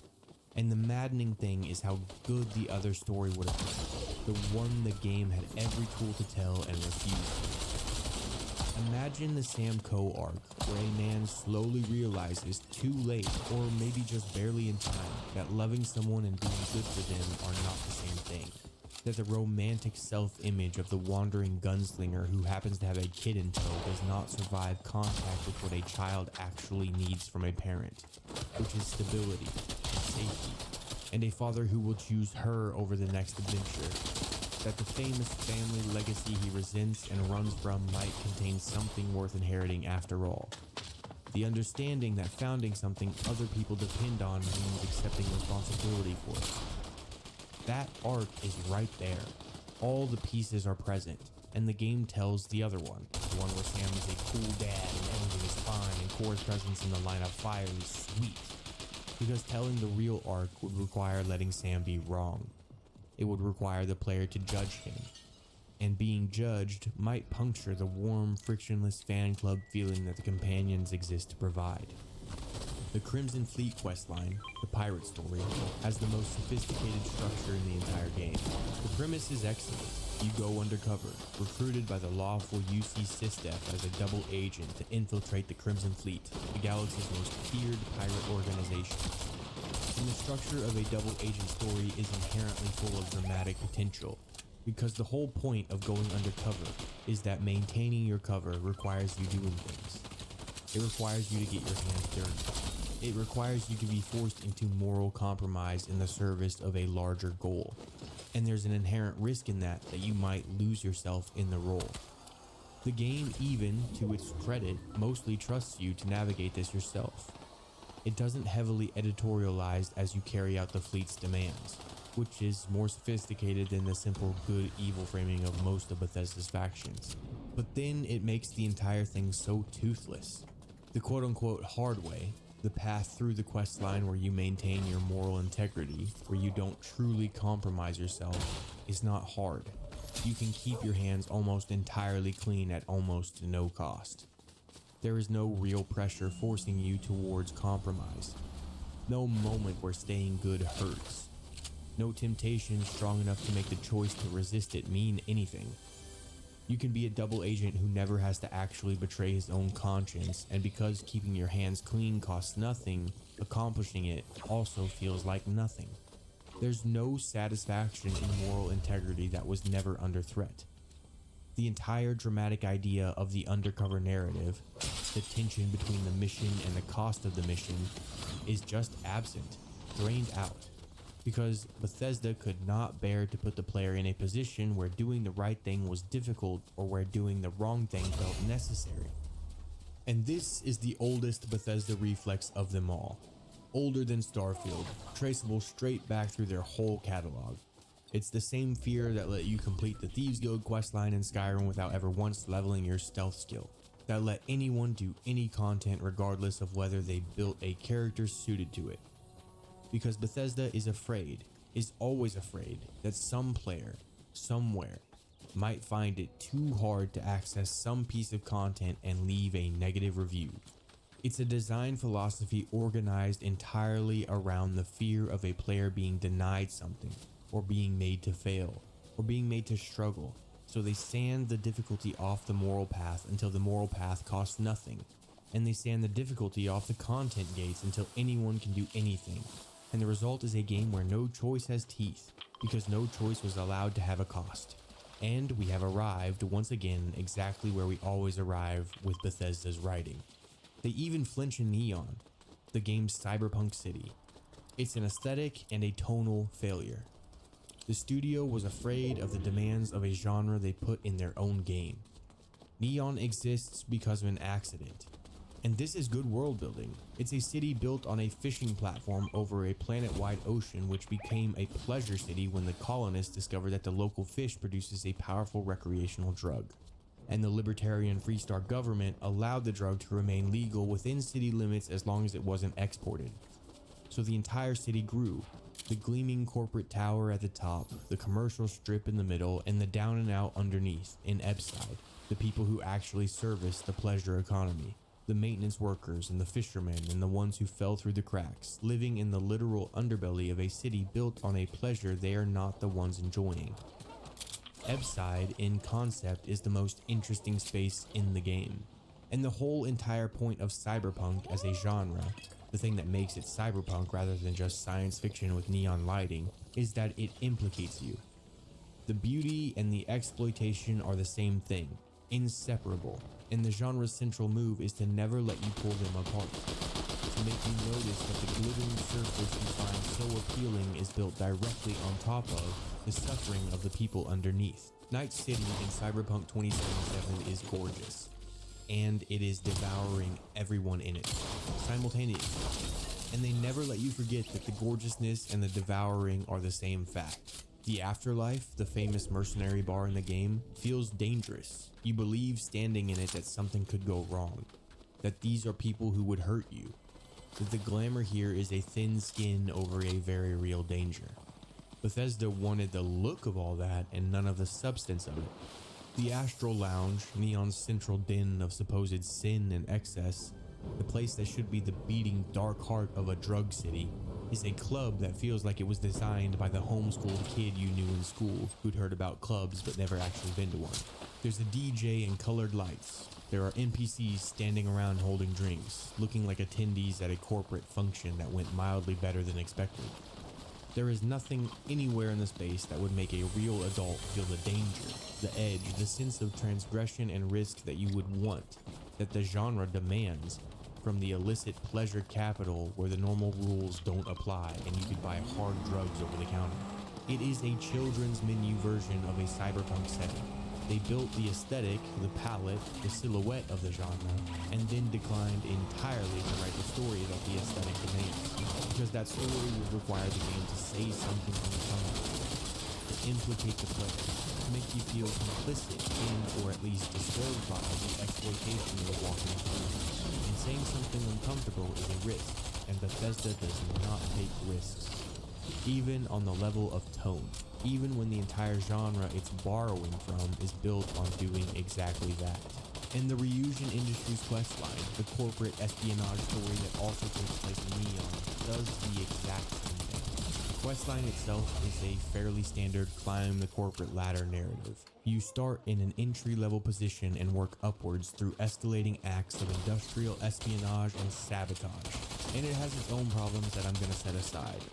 But late in it, you receive an implant called the neural link, a piece of technology installed in your skull that allows you to directly alter the decisions of people around you, that lets you bend other human beings' wills to yours, that lets you win dialogue checks by literally overriding someone's mind. And this is an excellent, unsettling piece of cyberpunk world building, the kind of thing the genre is for. A corporation has developed mind control and put it in your head, and the implications should produce real existential unease. Does it also bend your decisions? Can Ryujin use it on you without your knowledge? What does it mean that you now walk through the world with a corporation's mind control device wired into your brain? And what does it mean that you're using it to get your way in conversations? Who are you becoming? And to the writing's credit, it actually raises these questions. And it even gives you a moment of interesting moral complexity where you can choose to vote to ban the technology, and you can use the mind control implant itself to manipulate the people around you into voting for the ban. That's a great story beat. And then the questline ends, and you are free to keep the implant and use it forever on anyone, with no consequence, no second thought, no cost, no examination, even if you were the one who argued passionately to shelve it as it was too dangerous to exist. The idea of shelving this awesome power because it's so reprehensible is abandoned, because following through on that, by either taking the power away from you or forcing you to reckon with the reprehensibility of it, would require the game to impose a consequence, and you already know by now exactly how Bethesda feels about consequences. So let's step back and look at the totality of it. The Vanguard's villain you cannot resist. Sam Coe, the father the game refuses to let be wrong. The pirate questline where staying good costs nothing, so it means nothing. The cyberpunk city with all the neon and none of the danger. The mind control implant with no consequence stapled to it. The four companions who love you no matter what you do because the system guarantees it. These are not all separate writing problems that happen to coexist in one game. They are one writing philosophy. Bethesda is afraid of consequence, afraid of friction, afraid of any moment in which the player might lose something or be complicit in something or be wrong about something or be denied something or be made to struggle for something. And that fear is fatal to drama, because drama is made of precisely those moments. The studio has kept building stories that are one single act of nerve away from being good, and they lose their nerve at the same point in the same way every single time. They flinch and flinch and flinch, which leaves Bethesda's defenders with one last redoubt. The writing flinches, fine. The choices don't matter, fine. Bethesda was never actually about the moment-to-moment writing, the defense goes. Bethesda is about the world, the lore, the history, the sense of a place with depth and past. That's the real problem. That's what people stay for. So I want to test that defense.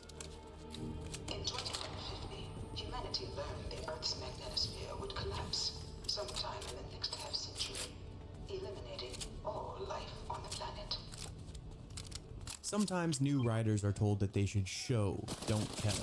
The shallow, more simple version of this that gets taught says that description is bad and action is good. That you should never tell the reader a character is sad, but always demonstrate it through behavior. A mechanical prescription about sentence construction. But I don't think that's the real rule. The real rule is about where meaning lives. You can tell a reader that a war was terrible, and they will receive that information, file it away as fact, nod, and move on, fundamentally unchanged. Or you can show them a single ruined house, with a child's shoe half buried in the rubble and nothing else, and then they will feel how bad war is. Telling deposits information into the audience. Showing creates an experience inside the audience. The first is a transaction. The second is a transformation of how you see the world and how you think. Caring is an experience that has to be created, and it can only be created by showing. Starfield breaks the rule and does a lot more telling than showing, and in doing so, makes it impossible to care about the setting. Starfield's world building is, on paper, strong. There is an easily legible political and religious structure. United colonies, a militaristic meritocracy where citizenship is earned through service, an idealized space republic, recognizably descended from Star Trek's Federation, set against the Freestar Collective, a libertarian frontier confederation that prizes individual liberty. There's a devastating war 20 years in the past, the Colony War, that reshaped both powers and left wounds that haven't healed. There's a theocratic third faction, House of Arun, worshippers of a cosmic serpent, feared and barely understood, lurking at the edges. There's a tragic backstory for humanity itself. Showing is expensive. It requires building the thing, staging the moment, committing art and design and engineering resources to constructing an experience that might, despite all that investment, fail to land. Telling is cheap and safe. You write the fact into a text entry. You have an NPC mention it in passing, and you move on. The information is delivered, the risk is avoided, and ultimately the budget is preserved. And over and over, at exactly the juncture that most needed the expensive, risky showing, takes the cheap, safe telling. The best case for this, I think, is the Dead Earth. Here's the idea. The technology that gave humanity faster than light travel, the grav drive, the thing that let our species reach the stars and spread across the galaxy, is the same technology that destroyed Earth. The early experiments with the drive conducted on the moon collapsed Earth's magnetosphere. The protective field failed, the atmosphere bled away into space, and Earth, the cradle, the homeworld, the origin of everything, became uninhabitable. Humanity abandoned it and scattered to the stars, refugees from a planet they had killed in the very act of learning how to leave it. The discovery that opened the universe is the same discovery that destroyed home. The act of reaching for the stars cost humanity the ground it was standing on. It's the myth of Prometheus, who steals fire from the gods to give to mankind and is chained to a rock for eternity to have his liver torn out daily as the price. It's the bargain at the heart of every great cautionary story about ambition and knowledge. You can have the thing you reached for, the fire, the stars, the forbidden knowledge, but it will cost you something you can never get back. And that cost is not a punishment imposed from outside, but the inescapable other face of the achievement itself. The reaching and the losing are one act. And I think Starfield renders this beautifully. The backstory of the grav drive's invention, told through computer logs in an abandoned NASA facility, in which a physicist discovers an alien artifact, meets a version of himself from another universe who teaches him the drive's principles, and warns him that it will destroy Earth.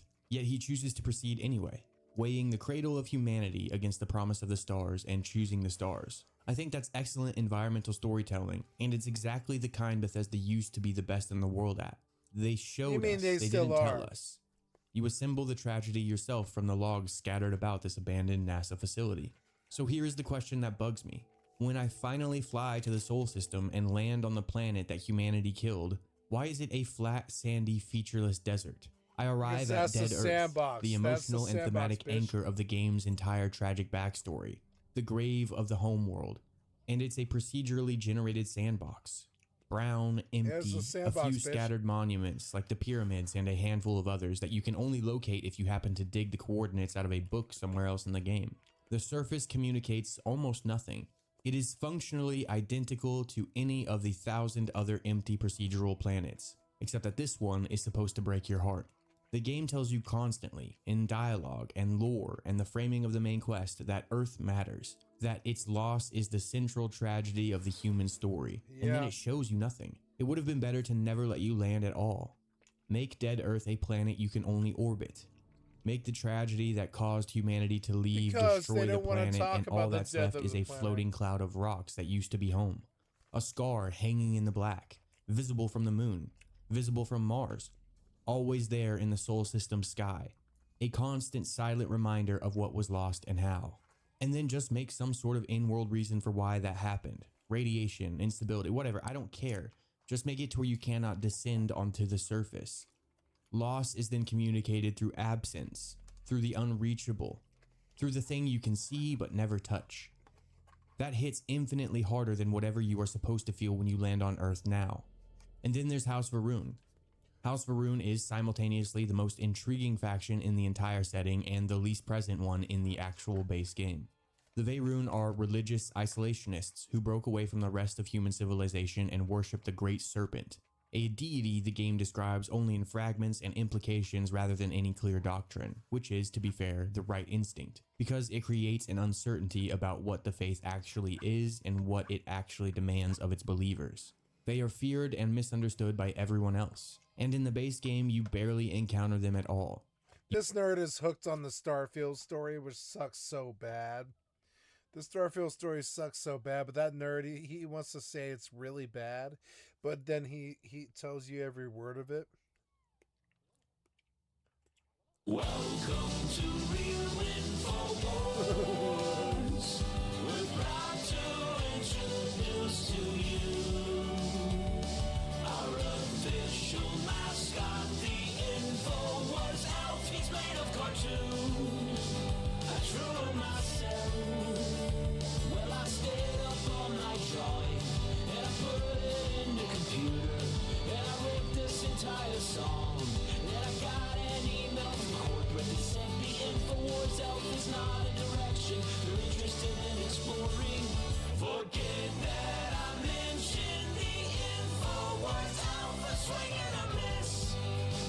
The headline is this: welcome to Real InfoWars.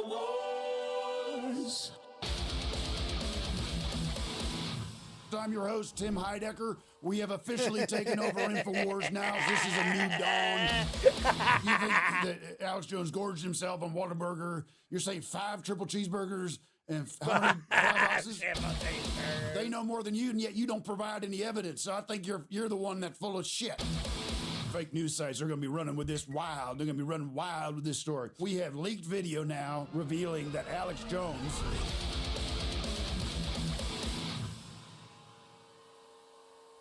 Can get some fruit. I'll be right back. The government, politicians, the media, they're silencing the truth. Because the truth is dangerous. They don't want their secrets revealed. This is exactly the kind of conversation they don't want us to have. We could be killed. Or worse. And we should all be very afraid. Yes. For 35 years, I was part of the problem. A mouthpiece for the mainstream media, spewing their lies and kissing their feet, all while they turn me into something I'm not. But now I'm free of my corporate shackles, and my only business is freedom. My name is Jim Haggerty, and you are being lied to. You are being lied to. Every day when you wake up, every night when you go to sleep, when you watch the news, and when you don't. Chances are, statistically, you are being lied to right now. That's a fact. But why? And how? And by who? We're going to get the answers to these and many more questions today because we are joined here by former CIA analyst Neil Riker. Now, Neil, you were fired and blacklisted from the agency simply for exposing many of their nefarious secrets. Neil, thank you so much for being here. Thank you for having me. Now, I want to jump right in and talk about pedophiles. I'm ready. I can, in good conscience, have you on the show and not ask you about Jeffrey Epstein. Now, I know in your work for the CIA, you took on many tasks that were horrifying and terrible, and you saw a lot of things. Did you ever see the Epstein files? I've seen a lot of information that pertains to the Epstein case, Jim, and there's really no other way to put this. We're looking at a vast government cover-up that goes all the way to the almost top. The almost top. Yes, all the way to the very, very almost upper levels of government. This wasn't some random sex offender. Epstein had connections. He was enmeshed with some very powerful people, from the bottom levels of government to the middle levels of government, even some upper mid-levels. This could go all the way up to someone like Pam Bondi, or even a little bit, but not much higher. So it's even worse than we thought. Let's just say if the president is here and the American public is down here, Congress is here, and the FBI is here, this scandal could go all the way up to just about here, give or take. It's just shocking that so many layers of the government are in on this. The judicial branch, the legislative branch, and even parts of the executive branch. Excluding the president. Excluding the president. Right. It's probably the biggest government cover-up of all time, excluding the president. Terrifying, really. It's just sick that they're hiding all of this from the American people and the president. It really is. We really have no idea how medium up this goes. This is exactly the same kind of thing we could have never talked about when I was working for the lamestream media. Speaking of, you were also fired from your job last year, too, from the CIA. And let me guess, it had something to do with DIY. There have been a lot of diversity initiatives in the government. Yeah, but this DIY stuff, it's out of control. But the official reason I was given for my termination is that I was appearing on too many podcasts. You also launched your own podcast before you were fired called Declassified, Exposing Current CIA Secrets, where you peel back the curtain on covert intelligence operations that the CIA is desperately trying to keep from the American people, stuff happening right under our noses. That's right. And you also have a new book out where you talk about a lot of fascinating stuff, from demonic images in clouds to several confirmed mermaid sightings. But I want to talk about something that comes up a lot in your book. JFK. What are they hiding from us? Well, for starters, Jim, JFK, he didn't kill himself. He was murdered. You sound pretty certain about that. What do you know? I've seen the files, and the official story doesn't hold up for a minute. President John F. Kennedy did not hang himself in his jail cell. In fact, if you look at the video and photographs, it doesn't really even look like a jail cell at all. It's hard to tell, but it looks more like the back of a car. I've thought that too. Now, I want to ask you this because I've heard other people ask. Is it possible that he hanged himself from the roof of his car? Impossible. The top was down. Really? So you're suggesting that he was assassinated? I can't say for certain what did happen that day. Nobody can. But I can say that the version we've been force-fed for generations, you know, the one they teach us in school, the whole first American president to commit suicide in office. Yeah. It is all a lie. Yeah, and you don't have to be an expert to know that the so-called suicide note was a forgery. Anyone who's ever written half a suicide note can smell bullshit from a mile away. Absolutely. As someone who has written several suicide notes, I've always been very skeptical of the note. But okay, if JFK was assassinated, there's still the question, why? The same reason they would want to assassinate any of us. We know too much. We absolutely do know too much. And I won't sugarcoat it, Jim. When we expose secrets like this, we all become a target, just like JFK. Have you ever been shot? Yes. Did it hurt? Yes. That's dangerous. And it's really just the tip of the iceberg. The government has been lying to us for thousands of years about everything. They try to control us through the media, through advertisements, telling us what to do, what to buy. Oh, now that's the worst part. This has got to stop. If you're like me, you can't get enough hog water. Now, I may be biased, but I drink 3 hog waters a day, and I've got a garage full of the stuff. If you're a like-minded American man with a similar background, you won't just love hog water, you'll find you need it. Hog water comes in several refreshing and essential flavors: berry blast, tropical sunrise, and my favorite, the all-new green flavor. Whether you're drinking it to thrive or drinking it to survive, hog water has everything. It's got the ingredients, and it's got the taste. And if you order right now, we will throw in this limited edition Jim Haggerty Show hog water sleeve. You can bring your can anywhere, and nobody has to know you're packing hog water. Hog water's not yet approved or legal according to the FDA, and that's how you know it works. You can get vaccines, Tylenol, and condoms at a CVS, but you can't get hog water? Make it make sense. Oh my God. Yeah, I see it. Wow, and this is from an airplane hijacking? Hijackings. Multiple, yes. There were thousands of casualties.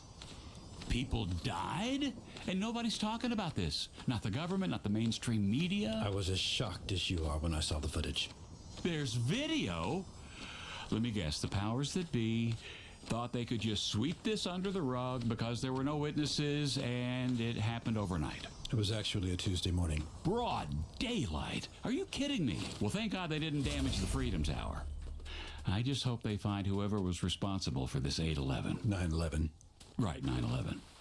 I just hope they found whoever planned this 9/11 and put him or her in jail for a very long time. Because this is terrible. And if the Twin Towers don't exist anymore because of a terrorist attack, the American people deserve to know. I agree. This could have been the start of World War II. And frankly, it's just another reason I am so glad I got out of that hellhole liberal city. I just feel so much safer out here in nature. It's lovely here. But you do have to wonder, with the kinds of dangerous things men like us are willing to talk about, are we ever truly safe? I mean, I get thousands of death threats every day. Can we bring this one up? Right, here we are. We need to end this kind of talk. Now, in your professional opinion, how credible would you say a death threat like this is? You really can't rule anything out these days, Jim. You're right. You're right.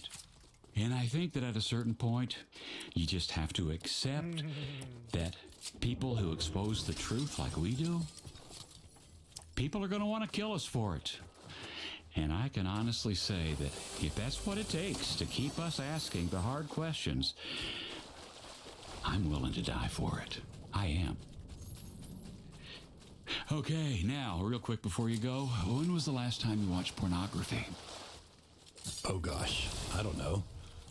It's been years. Good, good. Me too. Same. Okay, back to you, Tracy. Oh God, I'm sorry. Old habit.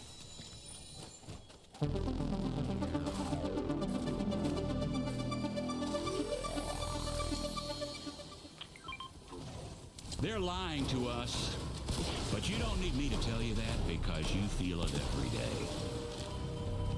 Dextrose, soluble corn fiber, lactic acid. Notice something? They changed the recipe for gummy worms to demoralize you.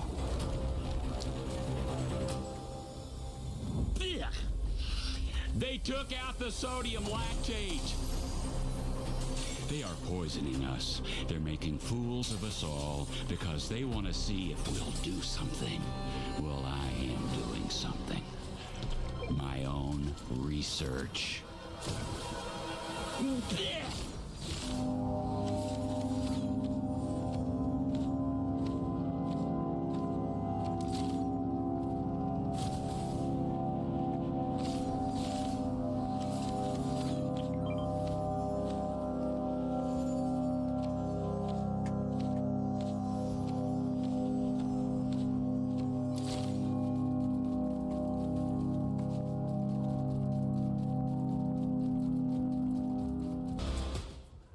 My next claim, the Onion subscription can greatly improve your quality of life. It would be impossible for me to improve my quality of life. My life is perfect as is. I don't need some little newspaper to improve It's not it. just some little newspaper. It's America's finest news source. And everybody's life can be improved in some way. Not mine. I have everything I could want, everything I ever dreamed of. I have a house and an apartment, 2 different air fryers. I have 3 kids. I'm happy. So your whole argument, it's factually wrong. Come on. It's bullshit. Come on. I think we can both agree. Admit it. Your whole argument is bullshit. No, I'm not going to admit that my whole argument is bullshit. Then you're a fraud. No, I stand by my claim. Sorry, I missed that. I was just looking at a hilarious picture. People always send me hilarious pictures. Just one of the ways that my life is great and can't be improved. You might think your life is perfect. Trust me.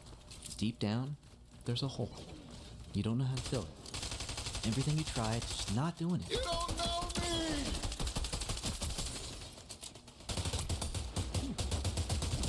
Come here. Free Amazon stuff trick. When your thing is out for delivery, click this. Wait till he does something strange. Alright, there you go. Okay, time to get nude. Oh, wow.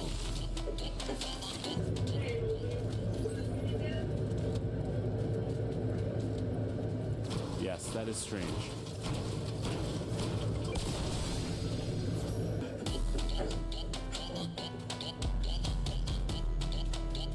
He did it one more time for another old man. Make sure you get a screenshot. And look up his wife's name.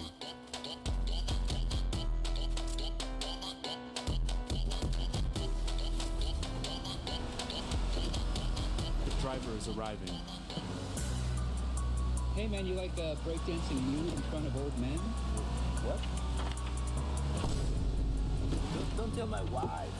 I give you whatever you want, please. And that's how you get free Amazon stuff. Wow. A new breast machine.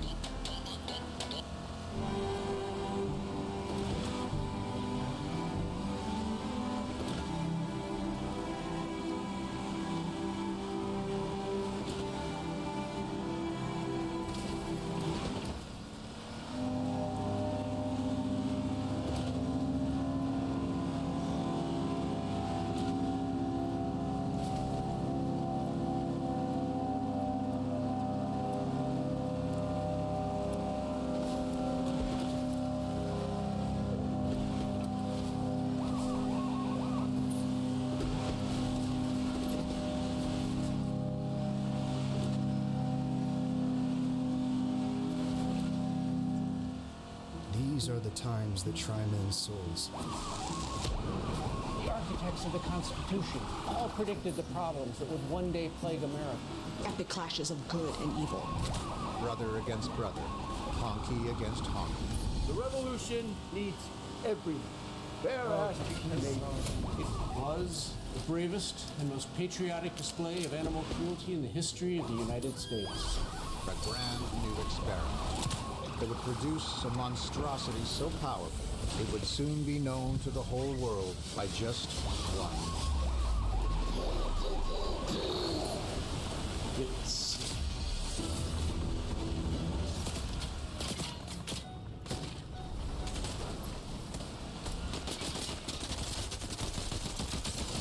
On our road to total victory, that is not stopping us to seek restitution and justice.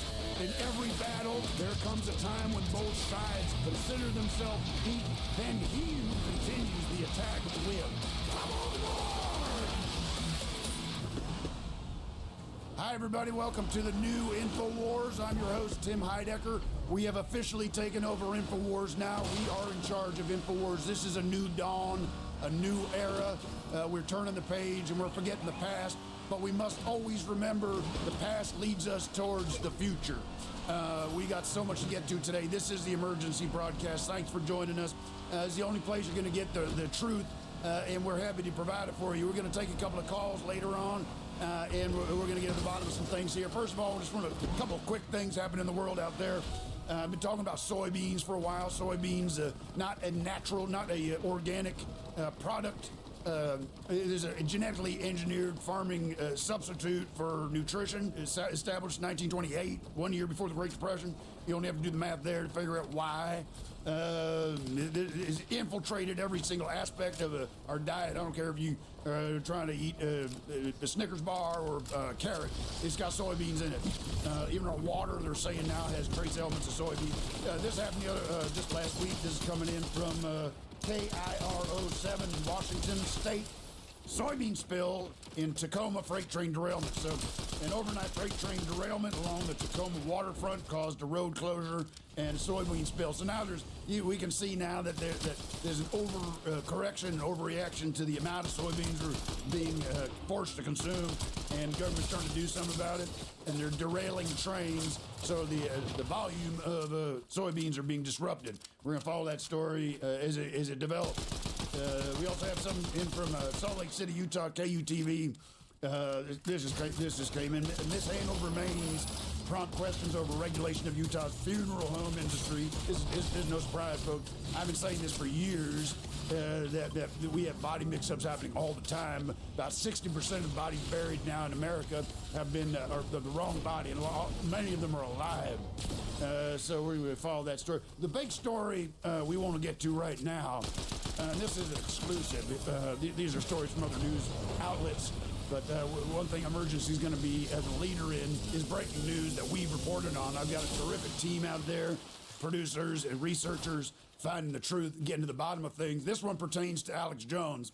And I'm going to break this. This is big news. This is going to be on every CNN and all the other fake news sites. They're going to be running with this wild. They're going to be running wild with this story. We have leaked video now revealing that Alex Jones popped like a balloon in his car 2 months ago. That's right, folks. Alex Jones, the Alex Jones that we have come to know over the years, is dead. He has passed away.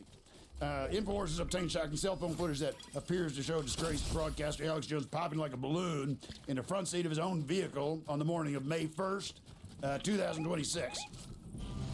The 16-second clip, which we will show you, folks, so stay tuned. We have the footage. No one has this. This is exclusive. So if you want to find it, you want to watch it, you're all going to have to come to Emergency. The 16-second clip was delivered via secure tip line at 11:48 p.m. on June 30th. It is being published here for the first time. Let's just show the video here, and I can talk you through it.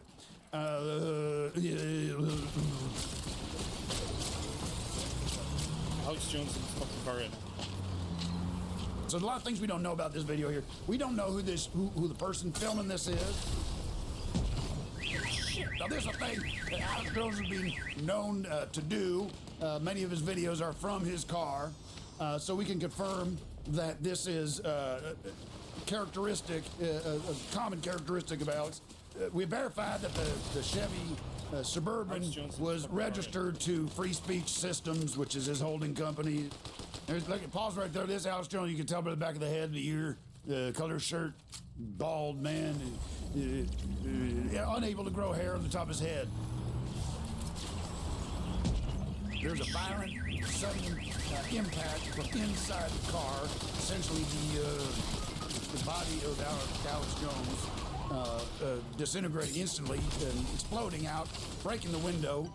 We're going to keep playing this as I speak through it, but it is shocking video. Alex Jones in his fucking car. Confirming something quite shocking that 2 months ago, Alex Jones exploded. Now, first question is, well, who the hell's on Alex Jones Live?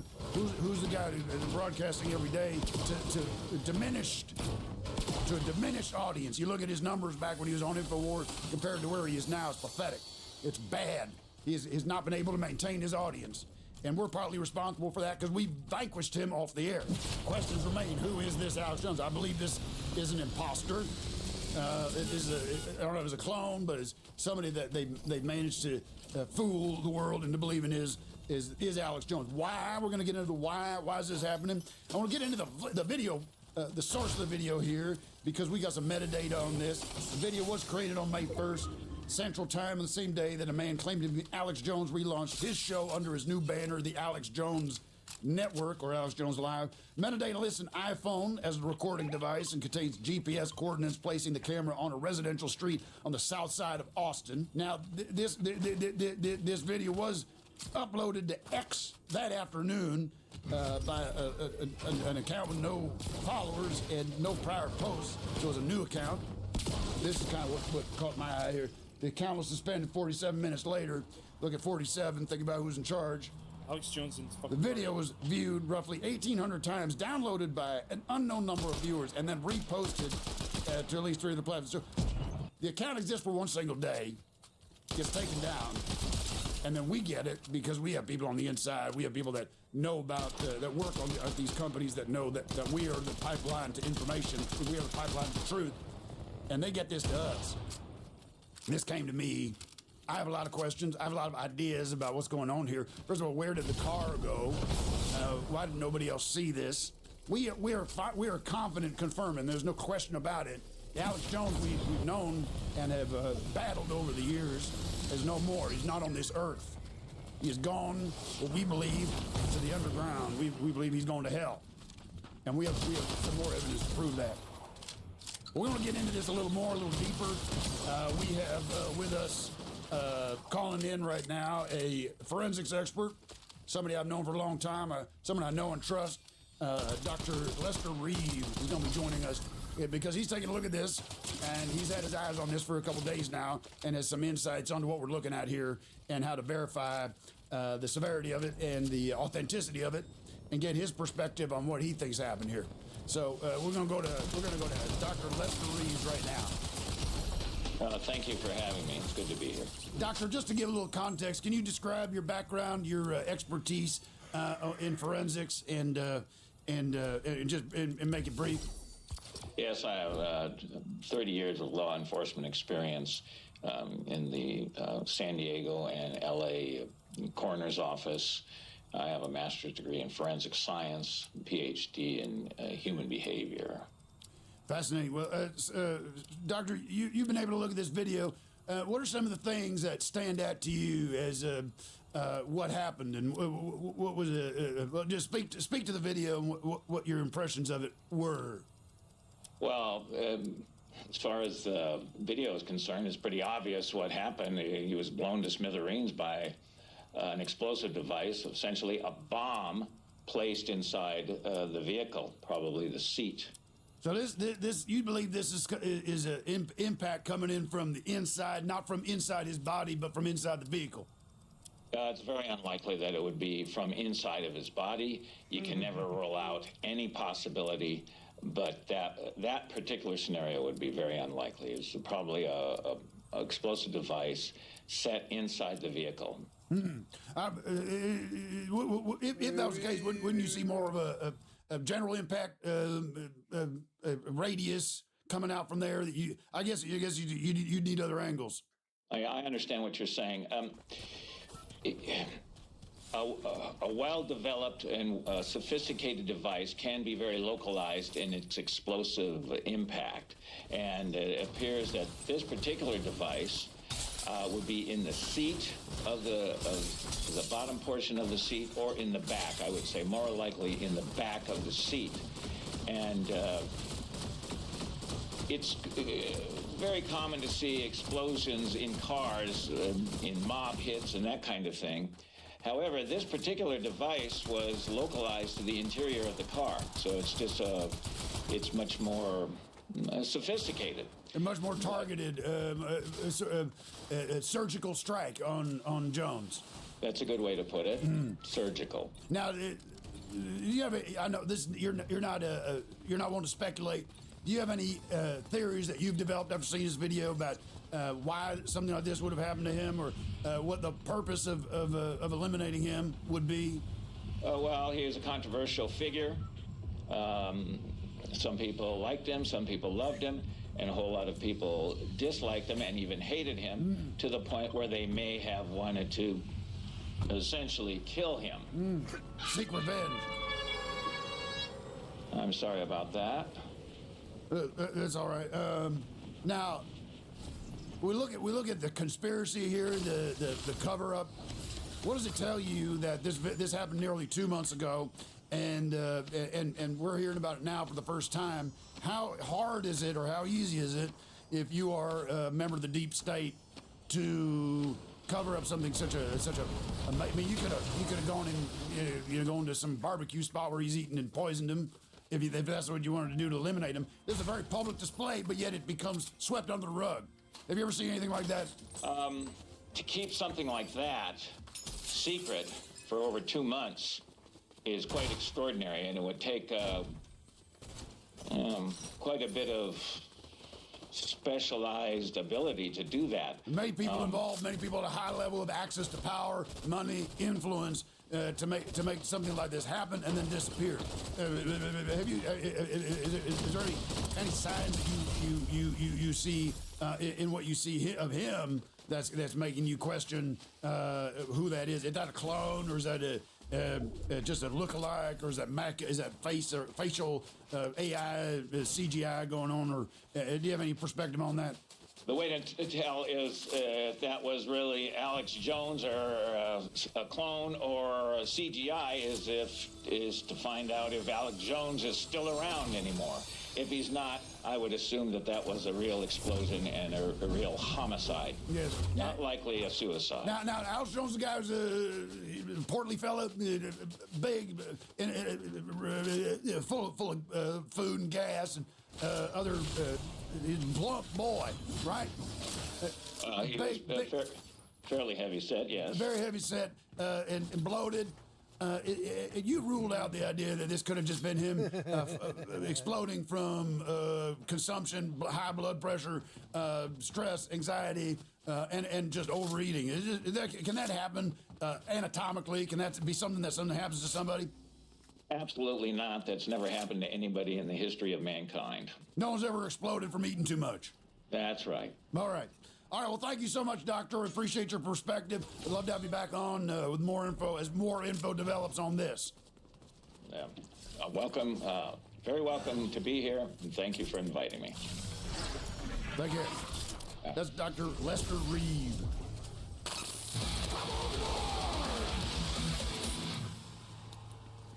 All right, folks, we're back again. The breaking news: Alex Jones has popped like a balloon. That's been confirmed now. Phone lines are jammed right now. Everybody wants to call in and share their feelings on this and their thoughts on this. So let's go to the phone lines now. We got Phil calling in from Texas. Phil, what's on your mind? Yeah, I'm just now seeing this video. I can't believe what I'm seeing, and I'm thinking we're somehow maybe responsible for this. I work at the Whataburger in downtown Austin. Mm-hmm. And Alex, he's a kind of a regular customer, and he was in not long before this video supposedly took place. And I don't know, maybe we overserved him or something. I'm not sure what happened here. Okay, so you're saying you work at the Whataburger. You saw Alex come in? Yeah, and he ordered 5 of what's called a triple meat Whataburger. Five triple meat Whataburgers? Right, 5 triple meat Whataburgers. What? And then he left, and he actually came in and he ordered 5 more. And he ordered several of these, we call them fry boxes, with French fries, onion rings, gravy, jalapenos, and it was a lot of. I figured he might have been ordering them for many people, but now I'm thinking maybe he ate them himself. You think that Alex Jones gorged himself on Whataburger? You're saying 5 triple cheeseburgers and how many fry boxes? I can't remember the number. It was a while back, but I'm guessing he had 4 or 5 of those as well. Anything to drink? He had a milkshake, just one milkshake though, to wash all this down. If that's in fact what he did, but Okay. I can't. Let me ask you a question. What's your name? My name is Phil. And how old are you? I'm 17. Okay, and you've been working at Whataburger for how long? Just for about 6-7 months or so. And you know, does Whataburger keep records of customers' orders, receipts, any kind of paper trail that we could go back and look at and verify this? Well, we have to cash out every day at the end of the night, and so we keep that on record, and so somewhere in the files they would be here. Yes. Well, we just had a, for instance, you saw the interview with Dr. Reeve, and but his point of view was that there was an explosive device within the car in the seat, and that's the cause of the explosion. He is his expert opinion that people can't explode from overeating or from high blood pressure. Right. I mean, we're kind of trained to know that too as employees at Whataburger, that competitive eaters can eat like 20,000 calories a day without getting sick, and I'm guessing these triple meat burgers, they're over 1,000 calories each. And if he ate 10 of those, he could have gone into what's called dumping syndrome, which we were taught as we worked here, and maybe a stoppage caused him to build up gases or something. I don't know, but it just looks awful to me. I don't know. It's terrible. We never want to see anybody explode or killed in a violent way or killed in any kind of way or die. It's especially. I feel kind of guilty that I gave him. I don't think that much food. Son, let me give you a little advice. You're 17 years old. Yes, that's right. Hey, you're going to college, or you're pursuing any kind of academic career? I'm hoping that, yes, I'll maybe get a scholarship to go to college here, yes. Well, let me just say, I think you should absolve yourself of any guilt. I don't think it's possible for him to explode from the food you served him. And if he did, this was his choice. You did not put a gun to his head and make him eat 5 triple burgers, or whatever it was, the fry boxes and the milkshake. Right. I think you sleep soundly at night. The real question is, why was he taken out like this? I think there's no credence to what you're suggesting. I think it's impossible. And you're a good kid, and I'm glad you're watching. I'm glad you're paying attention. You understand that the rest of the world is lying to you, and we need this new generation, Gen Alpha. Is that what you are? I would call myself that, yes, sir. What kind of music do you listen to? I listen to some Train. I listen to Puddle of Mud. Where do you get your news from? You're going to get it entirely from InfoWars now? Yes, sir. I've been watching you for quite a while here lately, and I really like the show. And is it true that there was pepper cheese all over the interior of the car afterward? I can't confirm. We don't know that. We don't have access to that information. Okay. I just want you to sleep easy at night. Go talk to your mommy and your daddy and tell them that you didn't kill nobody. Okay. Yes, sir. Okay. All right. Stay in school and learn and be a good person. That's what we need in this world. And do right by the Lord. Okay. Thank you. All right, ladies and gentlemen, let us go to the phone lines right now. I got Tim calling in from Ohio. Tim, what's on your mind? How you doing? You doing good? Everything all right? Everything's fine. What can I do for you, sir? We don't have a lot of time here, so please get your question, your comment quickly. Yeah, okay. Well, I just want to say that everybody is, talking about how Alex is dead and there's a new Alex. And I just want you to know that's old news. People know that shit. People already know that stuff. So that's old stuff. I've known that for years. Yeah, well, that's not the way I interpret it, sir. You had prior knowledge of this. This is something that you're saying you had access to, this information. Oh yes, this is common knowledge. This is A, B, C, D, E, F, G. No. This is not a common knowledge. This is breaking news. We're getting to this first. We have the video evidence that he imploded or exploded about a month ago, and prior to that, we believe that he had just existed as a normal man. Do you have evidence that's to the contrary? Yes, a lot of people with me with deep knowledge like this already know this and know this forever, so nothing shocking here. Alex is basically a character who gets replaced, like James Bond or Bozo the Clown. I mean, essentially, we're talking about the same line as Bozo, with like Pinto starting it, and then Larry Livingston creating it, and then you're having Willard Scott become Bozo. Now you have David Arquette being Bozo. This is just Bozo. It's not Bozo. I reject that, sir. I don't think you have the evidence. I don't think you have the clarity to understand what you're talking about here. I think you're out of line. What we found here is there was one Alex Jones, We have evidence on that. We have genetic materials to prove that. And then we have this incident that happened, a singular incident. This is not a pattern. I believe in patterns. I believe that things repeat themselves over time. But, sir, I think you're chasing down the wrong rabbit hole here. I mean, you should just go back and look at the different Alexes. You'll notice that it's, again, I hate to keep saying this, but it's Bozo. It's Bozo the Clown. It's not Bozo the Clown. I reject that. Because look, you got evidence that he's Bozo the Clown, or is following a similar pattern of James Bond. I'm not saying he's Bozo. He's definitely not Bozo. That's a different line. Of course, that's a different line. That's its own thing that's parallel. But I understand. different. Yeah, no, I understand. You're making an analogy to the various bozos that have played Bozo the Clown over the years, or Superman, or even Batman. You had Michael Keaton playing him, Adam West, of course, and George Clooney. That's different. Yeah. That's different than Bozo, I feel like. But yes, it's not different. Go ahead.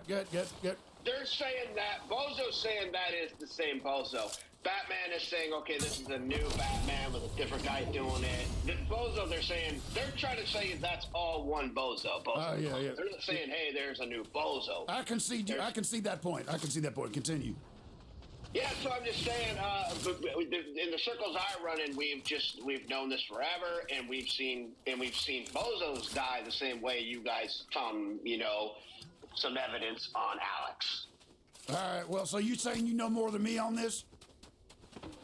Yes, and all the work we do, all my team, all the people that have come together to do the hard work on this, my forensics expert, Dr. Reeve, everybody like that, they know more than you, and yet you don't provide any evidence. So I think you're the one that's full of shit. I am not full of shit, and I will not be told this, that I am full of shit. I reject that. All right, well, you can do whatever you want, but this is my show, and I'm running this, and for you to come on here and say that this is just one of the many Alex Jones, I think is misleading my audience, and I reject it. If you can provide some evidence that there was an Alex Jones from 1994, 2001, are you saying the Alex Jones that broke the story about the World Trade Center being a hoax, that this guy is not the Alex Jones that exploded?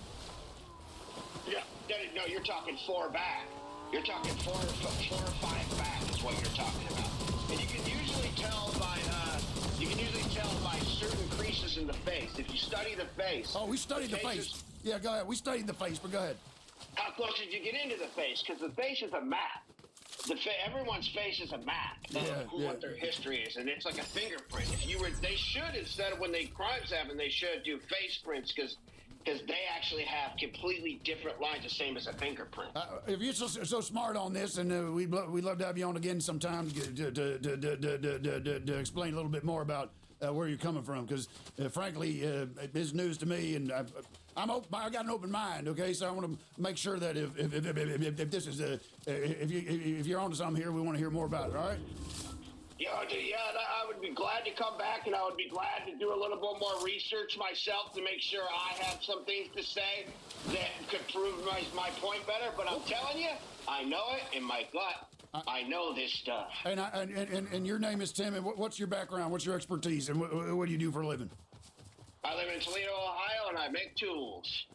All right, well, thank you, sir. And you're the reason this country's still humming, and you're the backbone of America. And I appreciate all the work you do.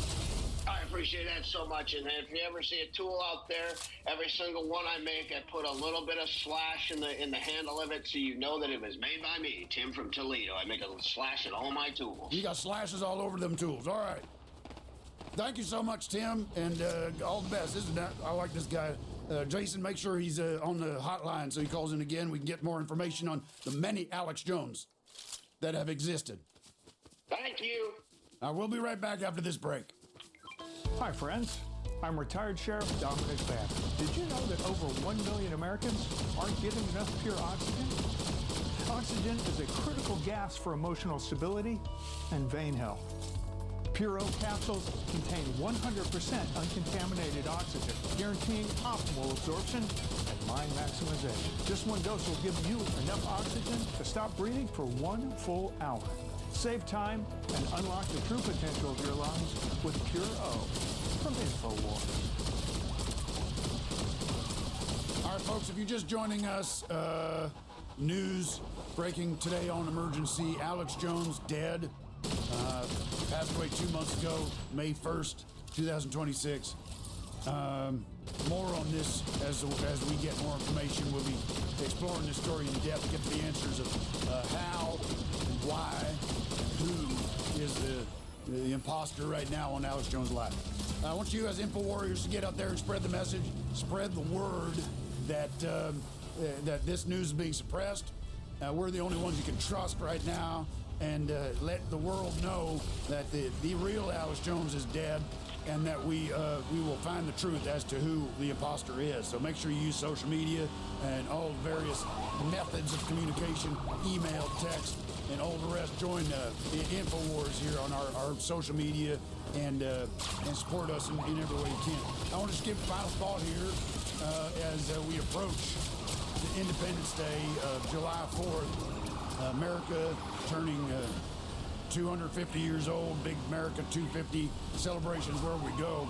I gave this some thought. There's a lot of research backing this up right now, but I guess the way to begin this is to say we're familiar with the ancient civilization known as the Phoenicians. The Phoenicians are an ancient civilization from the Mediterranean region, 5,000, 6,000 BC, all the way up to about 200 BC.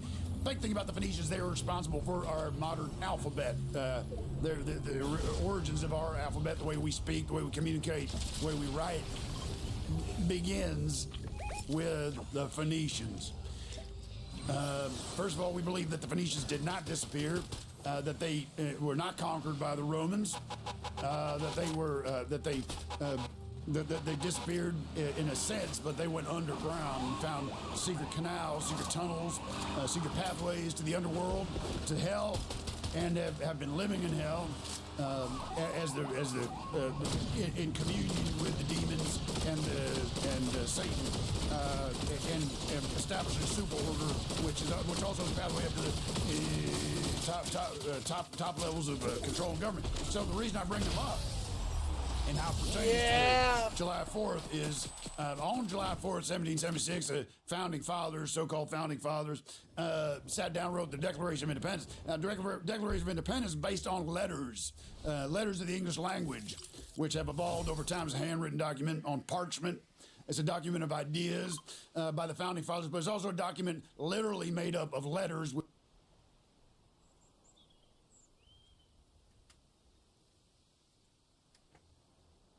The reason I bring them up and how it pertains to the July 4th is on July 4th, 1776, the founding fathers, so-called founding.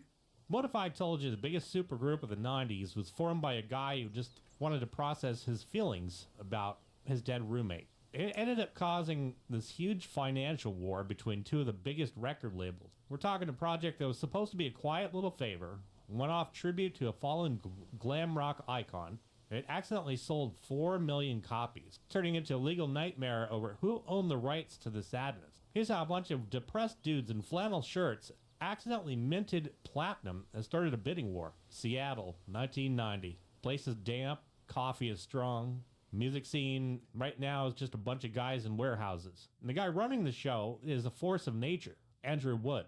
I mean, this guy didn't just walk into a room, he strutted his way in. Frontman for a band called Mother Love Bone. Andrew Wood led a band called Mother Love Bone. They were on the verge of being huge. Talking awesome. Stadium huge, glam rock, big hair, spandex, the whole works. Andy was a star, golden boy, the guy who's going to take Seattle to the top. There's one problem. Andy loves to party way too friggin' much. Got a monkey on his back that just won't get off. Big H. The early 90s and stuff is cutting through the scene like a lawnmower. But on March 16th of 1990, Andy's girlfriend finds him in a coma. Had too much of the stuff. Rushed him to the hospital, but he's gone. 24 years old. Band's finished. Record deal's in the toilet. Party's over before it even started. Enter Chris Cornell, singer for Soundgarden. Not just any singer. I'm sorry, but you know me, Guitar Meets Science, the YouTube guy, just has to say that Chris Cornell is probably in the top 2 of best vocalists in rock of all. Goddamn right. Time. That's my story, and I'm sticking to it. Me too. I feel the same way. Chris Cornell is the goddamn best. But Chris is not just a random acquaintance. He was Andy Wood's roommate. They lived together, do each other's dirty laundry, literally and figuratively. Cornell's stuck in this apartment surrounded by Andy's stuff, dealing with the silence of his best friend being gone.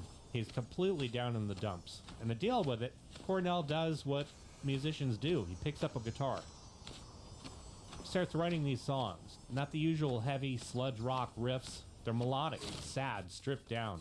Writing these tributes to Andy, pouring his guts out. And he's thinking, I should really do something with these. Get them out there. Maybe put out a little EP. A nice goodbye note to his friend. The big tour, t-shirts, a hype machine. We're talking just music. He picks up the phone. Calls up the guys from Andy's old band, the Rhythm Section. Stone Gossard, Jeff Ament. And they're devastated as well when they just lost their lead singer and their dream. Sitting around with their instruments, no direction. Cornell's like, hey, come over. Let's play these songs I wrote for Andy. And they're all in. They're grieving and they want to play. Want to feel something other than that void. And that right there is the birth of Temple of the Dog. The name comes from a lyric in one of Andy's songs. Total tribute. And at this point, it's just three guys in a room. No master plan. No let's take over the world. It's just let's play this for Andy. So the three of them start playing together. And it sounded good, but it's missing something. Need more guitar, need some layers. Stone calls up his buddy, Mike McCready. Mike can play the guitar. He's down to join. So you got the core of what would eventually be Pearl Jam sitting in a room with the singer from Soundgarden. Pretty sweet deal. But here's the thing. Stone and Jeff, they're not just sitting around waiting for the tribute to finish. They're still trying to put their own band back together, sending out demo tapes to find a new singer. And they get a tape from the surfer dude in San Diego, Eddie Vedder. And to them, it's just like, oh my God. Eddie sings over their instrumentals, and his voice just fits. They're like, we found our guys. So they fly Eddie up to Seattle. Now picture this scene, late 90s. They're at the studio, big London Bridge, total dump, basement, big curtains on the walls for soundproofing. But the magic is there. They're there to record the Temple of the Dog songs. Eddie Vedder is in the building. He's a new guy. He doesn't know anybody. He's shy, standing in the corner. They're cutting these tracks. Rick Parashar is producing. And he's trying to get these guys to focus. Record a song, Say Hello to Heaven, Cornell's song. Absolutely beautiful. It's sad and it's perfect. Really shows off that vocal range of his too in just the perfect way. And then they get this other track, a heavier groove, real chugger. Cornell's singing it, but he's feeling like something's missing. He's hitting the notes, but he wants a different texture. So he turns to Eddie, looks at the shy guy from San Diego and is like, hey, you want to sing on this? Eddie's like, yeah, okay. They step up to the mic together, shoulder to shoulder. Song is Hunger Strike. You got Cornell with that wailing high-pitched thing, and Eddie coming in with a low, gnarling voice. And it's electric, like lightning striking a transformer. The voices are clashing, but in a good way. Crazy question-answer things going on.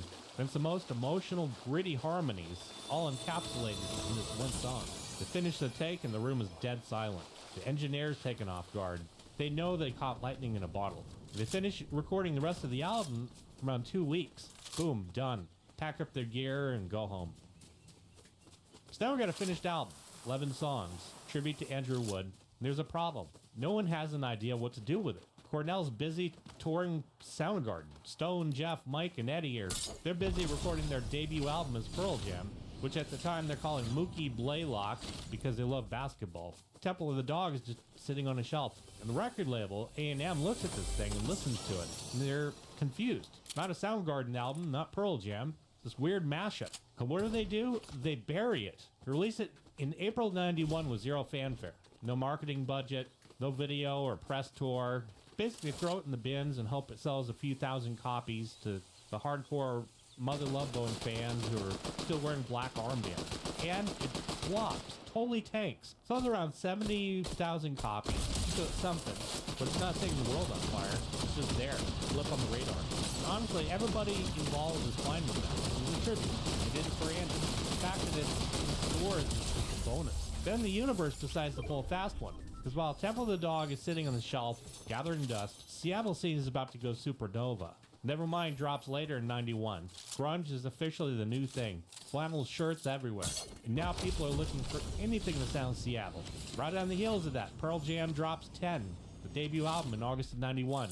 10's a frickin' monster. Everywhere. Live, Even Flow, Jeremy. Eddie Vedder becomes the voice of a generation. He's on the cover of Rolling Stone, biggest rock star on the planet for a time. Soundgarden puts out Bad Motorfinger in October. Great album, and they're huge. So you got these two heavy bands dominating the airwaves. Right in the middle of it, this little orphan album, Temple of the Dog, featuring the singer who each of these bands. The ultimate accidental supergroup. Hype for Seattle is peaking. Got this radio station down south. Get a promo copy of Hunger Strike. DJ looks at it. He says, Eddie Vedder, Chris Cornell, the credits. He's like, wait a minute. This is a new Pearl Jam single. Nobody told him it was a year-old tribute track. The label hadn't sent a press release saying play this old song. They're too busy marketing Alive and Jeremy because DJ is not dumb. He hears those voices trading verses, smells the blood in the water, sitting on an exclusive. So he puts Hunger Strike in heavy rotation, plays it every hour. People are calling in. Who's this? Is this a new Pearl Jam song? Is this a collaboration? Got that driving riff, the chorus that grabs you by the throat. I'm going hungry. Catchy as all hell. One by one, other stations start picking it up. See the call logs and the requests around Atlanta. If it's good enough for Atlanta, well, then it's good enough for us. Pretty soon, Hunger Strike is all over the radio, climbing the charts, hitting the top 5 in the Billboard mainstream rock chart. And back at Seattle, the guys in the band are watching this all happen, like, what the hell's going on? Chris Cornell's on tour, hearing his voice on the radio next to Nirvana and Pearl Jam, singing a song he recorded in a basement 2 years ago as a goodbye to his friend. Totally surreal and weird. And now A&M, the record label, is like, oh, hey now, time to wake up a little bit. Then they see Hunger Strike sitting at number 4. Look at their inventory, realize they're sitting on a total gold mine. So they rush press more copies, ship them to stores as fast as they can, scramble to make a music video, even though the band's on tour in different parts of the country and can't film together. Cobble together old footage and live clips just to have something to play on MTV. Album shoots up the charts, goes gold, and then it goes platinum, eventually selling over 4 million copies. For a project that was supposed to be a limited run memorial, we're talking a side project that outsells most bands' main careers. But this is where the fun stops and the lawyers start sharpening their pencils. Because while the fans are happy and the radio's playing the song nonstop, the business side of it's turning into a complete disaster. Multi-million-dollar headache. Here's the problem. Got a band that's half Soundgarden, half Pearl Jam. Soundgarden signed to A&M Records. Pearl Jam signed to Epic Records. Two massive rival corporations. And this album, Temple of the Dog, was released on A&M. But half the band works for Epic. So you picture those boardroom meetings. Got execs from A&M looking at the sales numbers, seeing millions of dollars rolling in, high-fiving each other. We struck gold. We own the biggest grunge supergroup. Then you got the lawyers from Epic seeing the same exact numbers, furious, looking at the contract for Stone and Jeff, fine print, says these guys are our exclusive artists. Anything they record, we get a piece of. Looking at Hunger Strike playing on MTV, realize that their artists are making a ton of money for a competitor. I mean, after all, Stone and Jeff play on every song. Mike plays on almost every song. Eddie Vedder singing lead on their biggest hit. For all intents and purposes, that is a Pearl Jam album with Chris Cornell as a guest, but it's on A&M. Chris is the label. So Epic has their attorneys start drafting up stuff, demanding a piece of the action, claiming that A&M had no right to release an album featuring their contracted artists without their permission. And so now they want royalty, in Cartman language, publishing rights, cut of the tour money, even though there's no tour. Mess.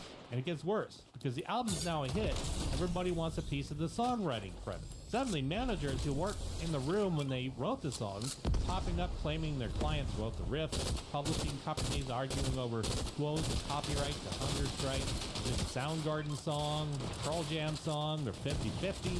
The accountants are having a nervous breakdown trying to figure out how to divide these royalties. Got to pay Chris Cornell, got to pay Soundgarden's label, got to pay Pearl Jam's label. The producers, the managers, guy who tuned the guitars, logistical nightmare. And the guys in the band, they're just watching it all burn down. They didn't even do this for the money, they did it for the dead friend Danny. Now, 2 years later, the heartfelt tribute is being dissected in courtrooms by guys in suits who don't know the difference between a power chord and power of attorney. Turns something pure into this commodity. Puts a massive strain on their relationship between the band. So what happens when you mix grief and ego and millions of dollars in a blender? You get a whole ton of bad blood. Legal battles dragged on for years. Talking about settlements that took forever to hammer out. Labels eventually came to some kind of agreement involving an ass load of cash changing hands, because that's how these things always work. But the damage was done. Never toured or talked about it. Temple of the Dog touring in '92 would have been a friggin' huge tour, but it didn't happen. Partly because everybody was busy. Soundgarden was touring Bad Motorfinger, Pearl Jam touring 10, but also partly because of the legal mess that made it too complicated. We'd pay for the tour, we'd keep the profits. A&M or Epic, they couldn't agree on lunch, let alone a world tour. But there was a show, the end of the Pearl Jam set in 91, brought Chris Cornell out, played a few songs, other one-offs too, but Temple of the Dog in their own right really turned out to be one of the iconic bands of the 90s. And the multi-million-dollar legal headache, it turns out it's just a footnote. The real story is the noise Temple of the Dog made to drown out the silence. What? Subscribe. Thank you.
Temple of the Dog is really good.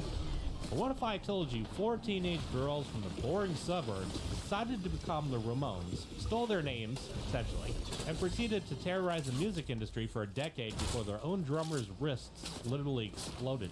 They went from playing garages to opening for Kiss, got screwed by a major label, and proved that you can fake it till you make it, right up until your body gives out. Here's how the Donnas spent the night, caught the disease, and lost the beat. They got 4 girls, all in the 8th grade, and it's 93. You got Brett, Tori, Maya, and Alice.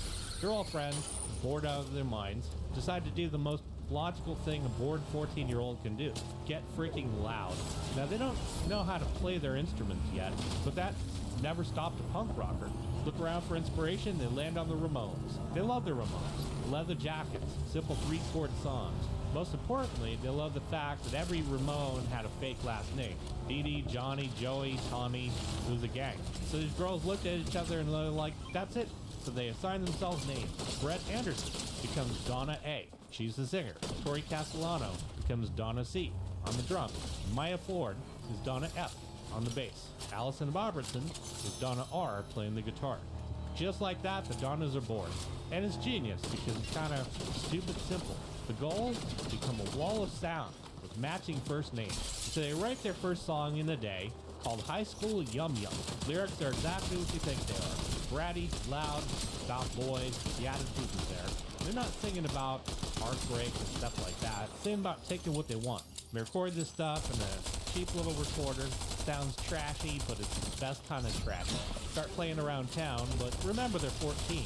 Some of the moms have to drive them around to get you. They're doing their best to look like hardened punk rockers, sneering at the audience. What? And then hopping in a mom's minivan to get a ride home because they got a math test the next morning. And they keep at it. They get better. Bouncing around, practicing in Allison's living room and Tori's garage, driving the parents absolutely insane. And by the time they're 15, they're like, hey, we actually created something pretty cool here. Started off being a cover band, and now they're coming up with their own tunes. A lot more. So they're playing shows all over the Bay Area, and people start noticing that this group isn't a joke. They can actually play now. And they get the call. A guy named Larry Livermore from Lookout Records. Lookout is this tiny punk label in Berkeley that's putting out Green Day, Operation Ivy. Larry sees them, sees the gimmick, hears the riff, sees like, this will work. I want to put this out. So now they're out of the living room and into record contract land. Get their parents to sign the paperwork, and they are now officially a real band.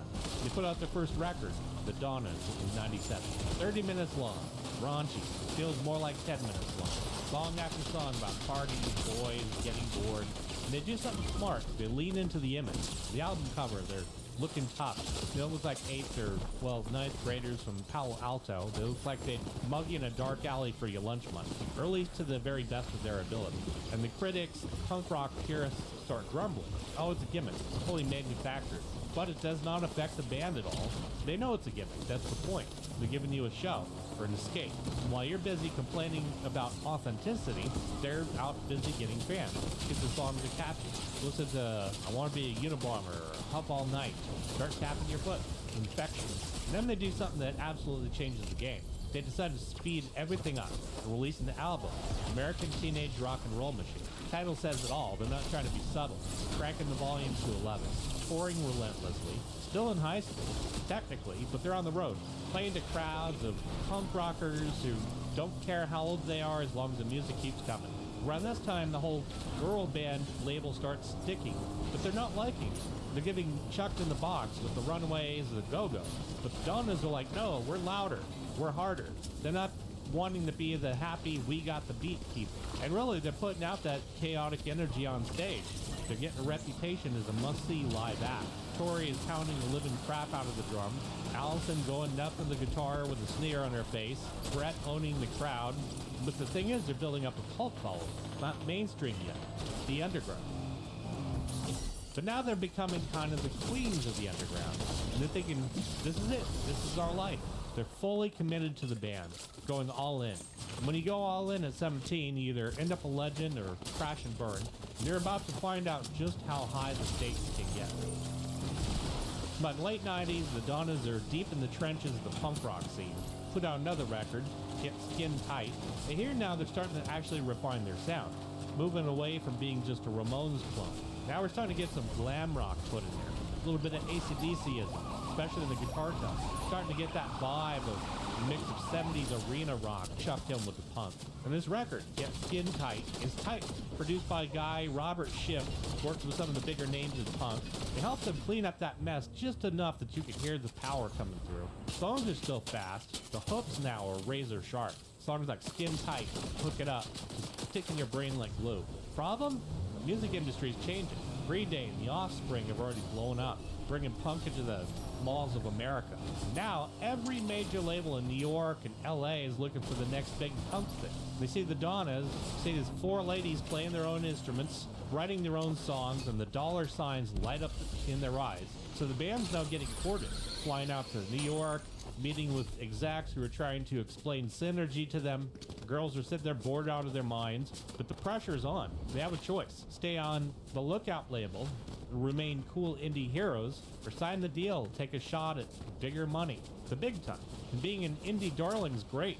Great for your cred, but it doesn't pay the bills. The touring in a van, sleeping in floors, eating gas station hot dogs, which aren't bad if you go to the right gas station. If you go to the wrong gas stations, you will have an extraordinarily sad ass. But there comes to a point where you get tired of smelling like diesel and stale sweat. And so they decide that, yeah, it's time to take the leap.